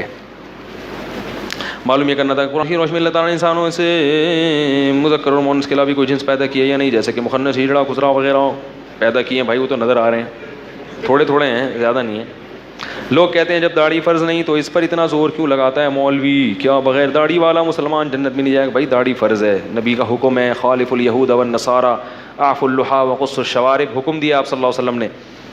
باقی جنت میں نہیں جائے گا یہ نہیں ہم فتویٰ لگاتے, بس یہ کہ برا عمل ہے, باقی اللہ کسی کو بخش دے تو ہمیں کوئی وہ نہیں ہے, لیکن ہے جہنم میں لے جانے والا عمل. سمجھ میں آ رہی بات؟ ایسا ہی ہے جیسے آپ ریڈ سگنل توڑ دیں تو چالان, قانون تو یہی کہ کٹے گا, لیکن اگر وزیر اعظم آپ کو چھوڑ دے تو کیا خیال ہے؟ تو اللہ اگر چھوڑ دے تو اچھی بات ہے, لیکن بڑا گناہ ہے. ایک خاتون کا سوال ہے کہ میرے گھر والے مجھے بے پردہ محفلوں میں لے جاتے تاکہ رشتے ہیں میرے لیے. غلط بات ہے, یہ آج کل خواتین ایسا کرتی ہیں, اپنی بچیوں کو بے پردہ محفلوں میں لے کے جاتی ہیں تاکہ لوگ ان کو دیکھیں پھر رشتے بھیجیں, تو یہ طریقہ غلط ہے. رشتے منگوانے کا یہ طریقہ کیا غلط. مفتی صاحب ذہن, پھر اس کا آلٹرنیٹ کیا ہے وہ ابھی ٹائم نہیں ہے. مفتی صاحب ذہن کمزور ہے, کوئی وظیفہ ہے نسخہ؟ بادام کھایا کریں میرے بھائی. بادام جو ہے نا رات کو پانی میں بھگو کے رکھتے ہیں, صبح خوب اچھی طرح چبا کے کھائیں. بادام کم چبا کے کھاؤ گے فائدہ نہیں ہے, بہت زیادہ اس کو چبانا پڑتا ہے, اس کا تیل نکال دو پھر بادام کا فائدہ ہے. اور بادام سے بہتر کوئی خشک میوہ ہے نہیں اتنی اور ہاں دماغ کے لیے اخروٹ کھائیں.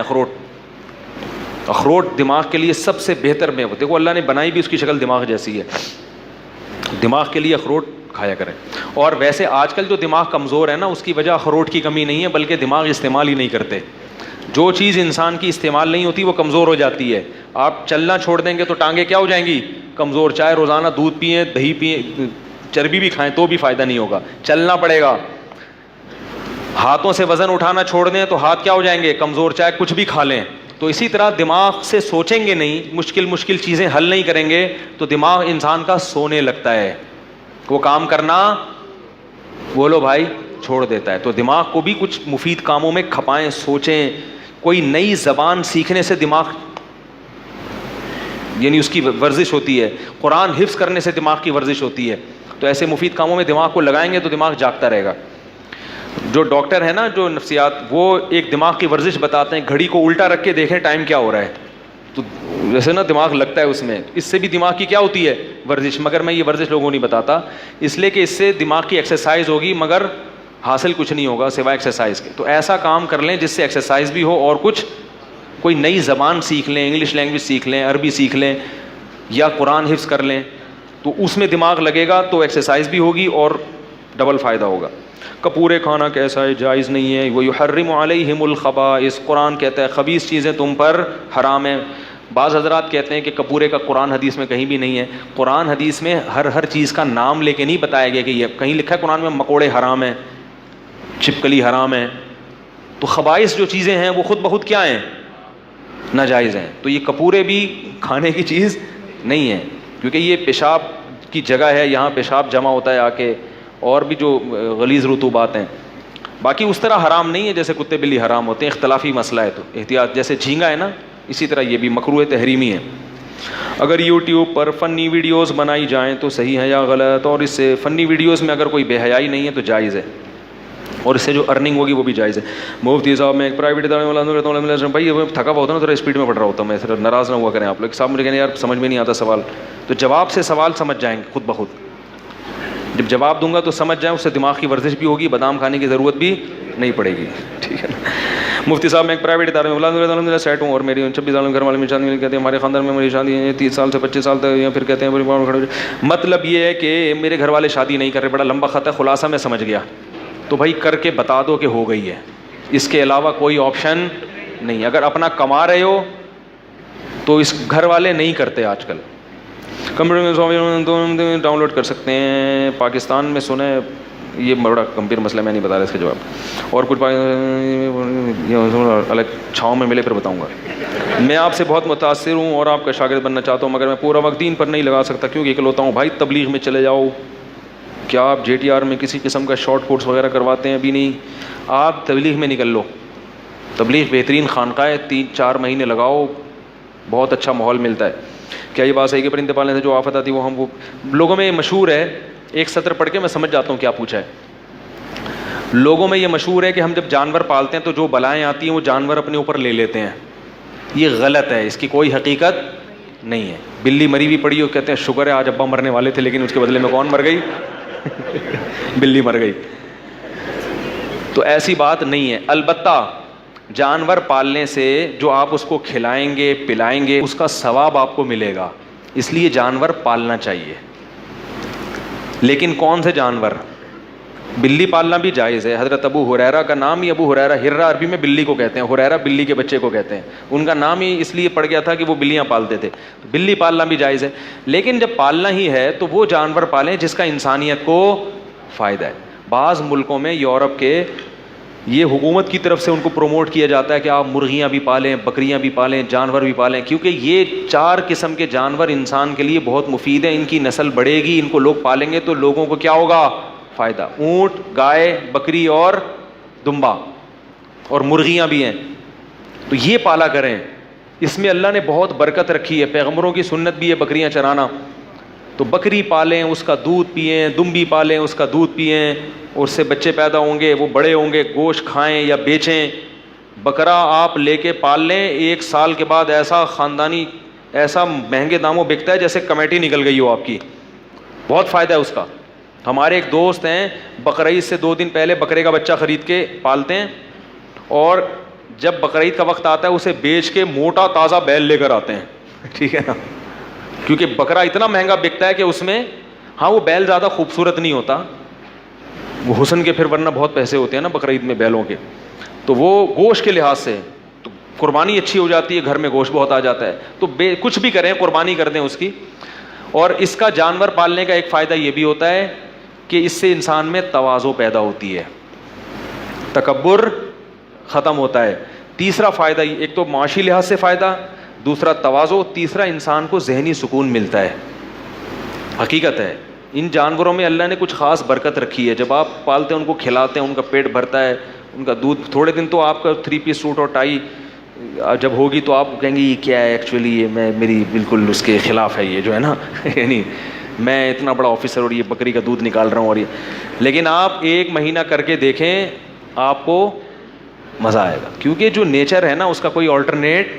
پتہ ہے جو دماغی مریض ہو جاتے ہیں نا, ان کو بعض نفسیاتی ڈاکٹر یہ مشورہ دیتے ہیں کہ آپ بکری پالیں, گائے پالیں, تاکہ آپ کا دماغ ان چیزوں میں لگے اور ٹینشن آپ کی, ورنہ آپ نہیں پالیں گے نا تو کیا ہوگا, سارا دن یار میں کروڑ کیسے کما لوں, میں کیسے امریکہ چلا جاؤں, میں اسی میں لگا رہتا ہے آدمی, اور وہ دماغ آہستہ آہستہ خراب ہو جاتا ہے. تو ذہنی سکون بھی ملتا ہے. پھر بھی کوئی فرض واجب نہیں ہے. بعض لوگوں کو بالکل بھی شوق نہیں ہوتا, وہ بکری آفت بن جاتی ہے ان کے لیے. ٹھیک ہے, تھوڑا سا خود بھی شوق ہونا چاہیے. نہیں ہے تو پیدا کریں, پھر بھی نہیں پیدا ہو رہا تو رہنے دیں, کوئی فرض واجب نہیں ہے. ایسا نہ ہو کہ لا کے گھر میں لان میں, اور کوئی جگہ بھی ہونی چاہیے اس کے لیے نا, چھت پہ رکھیں. ایسا نہ ہو کہ گھر میں جو ہے نا بیٹھک میں لا کے بھینس کھڑی کر دیں تو گھر والوں سے پڈے ہو رہے ہیں آپ کے. کوئی جگہ بھی ہونی چاہیے کچی. نہیں ہے تو چھت پہ مٹی ڈال کے بھی کچی جگہ بن جاتی ہے, وہاں بھی پالے جا سکتے ہیں. کیا یہ بات صحیح ہے کہ پرندے بھائی ہو گئی بھائی؟ اگر اسلام میں قبر کے اوپر عمارت کھڑی کرنا منع ہے تو پھر حضور صلی اللہ علیہ وسلم کی قبر مبارک کے اوپر عمارت کیوں ہے؟ حضور کی قبر پر عمارت نہیں ہے, عمارت میں حضور کی قبر ہے.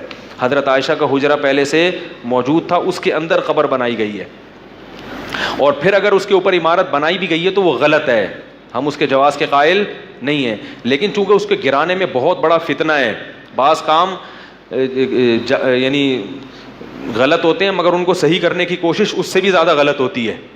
بہت بڑا فتنہ ہے اس کو گرانے میں, کیونکہ وہ یہ سمجھا جائے گا کہ نبی کی توہین ہو رہی ہے. تو اس کو علماء نے سب نے پوری دنیا میں فتویٰ دیا اس کو اب چھیڑا نہ جائے, اس پہ مزید عمارت نہ بنائی جائے, بس جتنا ہے اس کو مزید چھیڑا نہ جائے. اس پہ شاہ فہد کے دور میں پوری دنیا کے علماء جمع ہوئے تھے, تو ان سب کا یہ متفقہ فتویٰ تھا کہ اس کو چھیڑنے کی اجازت نہیں ہے. کیونکہ جیسے بیت اللہ کی تعمیر جو تھی نا وہ تو حتیم تک ہے, لیکن آپ صلی اللہ علیہ وسلم نے فرمایا کہ اگر میں گرا کے تعمیر کروں گا تو اس سے عرب میں کیا ہو جائے گا؟ فتنہ. تو جیسے ایسیڈنٹ, تو بعض چیزیں فتنے کے خوف سے بھی ان کو باقی رکھا جاتا ہے.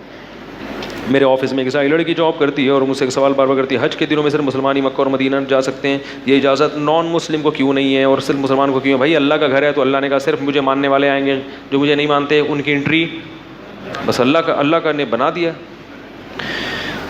مفتی صاحب گناہ نہیں چھوٹ رہے, روز توبہ کرنے پر بھی گناہ ہو جاتا ہے. تبلیغ میں جاؤ, 4 مہینے لگاؤ, انشاءاللہ گناہ چھوٹ جائیں گے. ماحول بدلنا ضروری ہے. جس ماحول میں گناہ سیکھتا ہے اسی ماحول میں گناہ چھوڑنا مشکل ہوتا ہے, ناممکن نہیں لیکن مشکل ہوتا ہے. اب ایسا نہ ہو کہ جب تک تبلیغ میں نہیں جا رہے تو اور کرتے رہیں کہ چلو اب جب جاؤں گا تو چھوٹ ہی جائیں گے. یہ بھی شیطان دھوکہ دیتا ہے. میں نے جب کسی کو مشورہ دیا تبلیغ میں جاؤ, کہہ رہے جب تک نہیں جا رہے چلو پھر تو چھوٹ ہی جائیں گے نا بعد میں. یہ شیطان کا دھوکہ ہے. اب بھی چھوڑیں اور ساتھ ساتھ تبلیغ میں جانے کی کوشش بھی شروع کر دیں. اسلام میں استخارے کی کیا کہتا ہے؟ اگر لڑکا لڑکی ایک دوسرے محبت کرتے ہیں, شادی کرنا چاہتے ہیں, استخارہ صحیح نہ ہے, چھوڑ دیں استخارہ. شادی کرنا چاہتے ہیں شادی کریں. یہ والا استخارہ اسلام میں نہیں جو آج کل مارکیٹ میں چل رہا ہے. جو استخارہ اوریجنل ہے وہ میں گوگل پہ مفتی طارق مسعود استخارہ لکھیں گے آ جائے گا. جہاں دل چاہ رہا ہو شادی کرنے کا, اگر کوئی اس میں خرابی نہیں ہے, صحیح ہے نا, تو کر لینی چاہیے استخارہ, چاہے نیگیٹو آئے یا پازیٹیو آئے, کر لینی چاہیے. جو مولوی صاحب کہنا آپ کا نیگیٹو استخارہ آیا ہے تو ان سے بولے جب آپ خود کر رہے تھے تو آپ نے کسی اور مولانا سے پوچھا تھا؟ مفتی صاحب میرا بیٹا آپ کا بیان بہت سنتا ہے لیکن عمل کسی بات پر نہیں کرتا, بد اخلاقی بہت کرتا, بڑوں کا ادب نہیں کرتا, اس کو بتائیں اس کو چترول لگیں گے. اب اس کے اتنا سارا میں نے بیان کیا پھر بھی عمل نہیں کر رہا. تو پھر تفصیل سے یہ ابھی موضوع اس پہ تو بہت لمبی بات ہے کہ اس کی اصلاح کیسے کریں. سفلی عمل اور کالے جادو کیا کہتے ہیں؟ ٹوپی ڈرامہ. جادو تو پھر حقیقت ہے لیکن آج کل اتنا نہیں ہوتا جادو جتنا لوگوں نے بنایا ہوا ہے. اس پر میرے بیانات کئی ہو چکے ہیں. جادو کی حقیقت یہ سرچ کریں, روحانی علاج والوں کا علاج, وہ بھی سرچ کریں آپ. ایک دفعہ میں جہاز میں وہ دبئی جا رہا تھا تو میرے ساتھ ایک صاحب بیٹھے ہوئے, انہوں نے میری پگڑی وگڑی دیکھ کے مجھے سمجھے کہ روحانی علاج کریں گے یہ, تو مجھ سے کہنے لگے مجھے یہ پریشانی, آپ روحانی علاج کرتے ہیں؟ میں نے کہا ہاں. میں نے کہا یوٹیوب پہ میرا پورا ایک بیان ہے اس پر. اس نے کہا وہ کیا ہے, اس کا نام بتایا. میں نے کہا اس کا نام ہے روحانی علاج والوں کا علاج. کس کا؟ روحانی علاج. میں نے کہا میں اسپیشلسٹ ہوں. جو روحانی علاج والے ہیں نا ان کو میں سیٹنگ پہ لے کر آتا ہوں. آپ کے بیانات سے اللہ آپ کو جزائے خیر. میرے والد صاحب کا وہ نماز پڑھے تو بہت ہی اسلام سے بھی میں بھی آپ کے بیانات مولوی بننا چاہتا, لیکن والد صاحب نے کہا تم مولوی نہیں بنو ورنہ طالبان بن جاؤ گے. گھر سے پریشر تھا, اب نماز پڑھتا ہوں, پابندی نہیں ہوتی. کچھ ایسا بتائیں کہ بھئی والد صاحب سے بحث نہ کیا کریں, ان کو محبت سے نماز کا سمجھائیں, مان جائیں ٹھیک ہے, نہیں تو بس ان کے لیے دعا کریں. یا علماء کے بیان لگا دیا کریں گھر میں اونچی آواز سے, اتنا نہیں کہ وہ شور ہونا شروع ہو جائے, تو بس تھوڑی تھوڑی بات نصیحت کان میں پڑے گی اسی سے, اور خود بھی نماز تو پڑھنی پڑے گی. مرد کے لیے لال پیلا نیلا امامہ باندھنا جائز ہے. بھائی جس طرح کا امامہ باندھنا چاہیں باندھ سکتے ہیں, بشرطے کہ آدمی عجیب سا نہ لگے. وہ ایک ہمارے دوست تھے, ان کو ٹوپیاں خوبصورت ٹوپیاں پہننے کا بہت شوق تھا, تو بڑی چمکیلی بھڑکیلی شیشے لگی ہوئی ٹوپیاں لا کے پہنتے تھے وہ. تو مجھے بڑا غصہ آتا تھا, یار یہ کیا پہنا ہوا ہے. تو کہتے کیا یہ ٹوپی اچھی نہیں ہے, اتنی خوبصورت اتنی مہنگی ٹوپی ہے. میں نے کہا ٹوپی کے لیے اچھا ہونا کافی نہیں ہے, ٹوپی پہن کے بندہ اچھا لگے یہ ضروری ہے. لوگ ٹوپی کے حسن دیکھ رہے ہوتے ہیں کتنی خوبصورت, یہ نہیں دیکھتے کہ بھائی یہ جب آپ اپنے سر پہ رکھو گے تو ٹوپی تو اچھی لگے گی مگر اس میں آپ اچھے. دیکھو لڑکیوں کے دوپٹے بھڑکیلے چمکیلے کتنے اچھے ہوتے ہیں, اب اتنا خوبصورت دوپٹہ, اس پہ چمک پٹیاں لگی ہوئی ہیں, بہت خوبصورت. آپ نے کہا کہ اتنا خوبصورت ہے تو آپ اپنے اوپر رکھ لیا. تو بھائی وہ دوپٹہ پھر بھی اچھا لگے گا, جو بھی دیکھے گا وہ کتنا خوبصورت دوپٹہ, مگر بولے گا آپ اس دوپٹے میں اچھے نہیں لگ رہے. تو پگڑی میں بھی جتنی بھی خوبصورت بھڑکیلی چمکیلی ہو, یہ دیکھو کہ یہ آپ پہ سوٹ بھی کر رہی ہے کہ نہیں کر رہی. تو رنگین عجیب کالی پیلی نیلی کلر کی, کالی تو پھر بھی اچھی ہے, وہ تو پہننا ثابت بھی ہے. تو اس طرح گہرے کلر کی جو کپڑے بھی مردوں پہ اچھے نہیں لگتے. کیا خیال ہے؟ میں ایک اسٹوڈیو میں جاتا تھا تو انہوں نے جو بیک گراؤنڈ میں جو دیوار تھی نا, وہ اس پہ نیلے پیلے کلر لگا دیے نا, تاکہ وہ بیک گراؤنڈ بہت اچھا ہے. میں درس قرآن دے رہا ہوں اور پیچھے بیک گراؤنڈ نیلے پیلے. تو ایک صاحب کا میرے پاس میسج آیا, مفتی صاحب یہ ایسا لگتا ہے آپ نے اپنے پیچھے جو ہے نا گولے گنڈے کی دکان کھولی ہوئی ہے. کیا لگتا ہے آپ نے اپنے گولے گنڈے کی؟ تو میں نے جا کے دیوار دیکھی تو مجھے ایسا ہی لگا. میں نے ان سے بولا بھائی اس گولے گنڈے کی دکان کو یہاں سے کیا کرو؟ تو اس نے کہا اتنا پیسہ میں نے خرچ کیا نیلے پیلے. میں نے کہا یہ دیوار تو اچھی لگ رہی ہے مگر اس کے سامنے بیٹھا ہوا میں اچھا نہیں لگ رہا. تو پگڑی میں, لباس میں, ہر چیز میں صرف اس کا حسن نہیں دیکھنا چاہیے, یہ دیکھنا چاہیے آپ بھی اس میں اچھے لگیں گے. کہ جیسے ایک لطیفہ سنا دوں بس آخری, پھر اس کے بعد آپ جائیں, چھٹی ہے. وہ ایک آدمی نے اپنی بیوی سے کہا, وہ اس کو بیوی اچھی نہیں لگتی تھی, تو ایک دن بیوی نے خوب میک اپ کیا, بہت ڈسٹیمپر کے ڈبے خالی کیے, اور بڑی خوبصورت ساڑی پہنی, بڑی خوبصورت چوڑیاں اور بالیاں, اور بہت لش پش بن کے آ گئی. میاں نے کہا بھائی کیا خوبصورت چوڑیاں ہیں بھائی, واہ واہ واہ واہ. بیوی بڑی خوش کہ آج تو میاں کو میں کیا ہو گئی, پسند آ گئی. کہہ رہے واہ کیا خوبصورت بندے ہیں بیگم. وہ کہہ رہی جی بہت شکریہ آپ کا, تھینک یو. کہہ رہے بیگم کاجل بھی بڑا لش پش. کہہ رہی جی بہت شکریہ, تھینک یو جی. بیگم آج پازیب بھی بڑی خوبصورت ہے, تھینک یو. آج تو ساڑی بھی بڑی خوبصورت ہے جی, تھینک یو جی. اچھی پھر بھی نہیں لگ رہی. کہتے ہیں مگر یہ ساری چیزیں اچھی پہنی ہوئی ہیں مگر تو اچھی. تو اس لیے کہتے ہیں نا فیشن ہر آدمی پہ, تو اس لیے تو بیوٹی پارلر بنے کہ ہر ڈسٹیمپر ہر ایک کے لیے نہیں ہوتا. سمجھ رہے ہو؟ اللہ تعالیٰ سمجھنے کے عمل کے بہت ہو گیا یار. سبحانک اللہم و بحمدک نشہد ان لا الہ الا انت نستغفرک و نتوب الیک.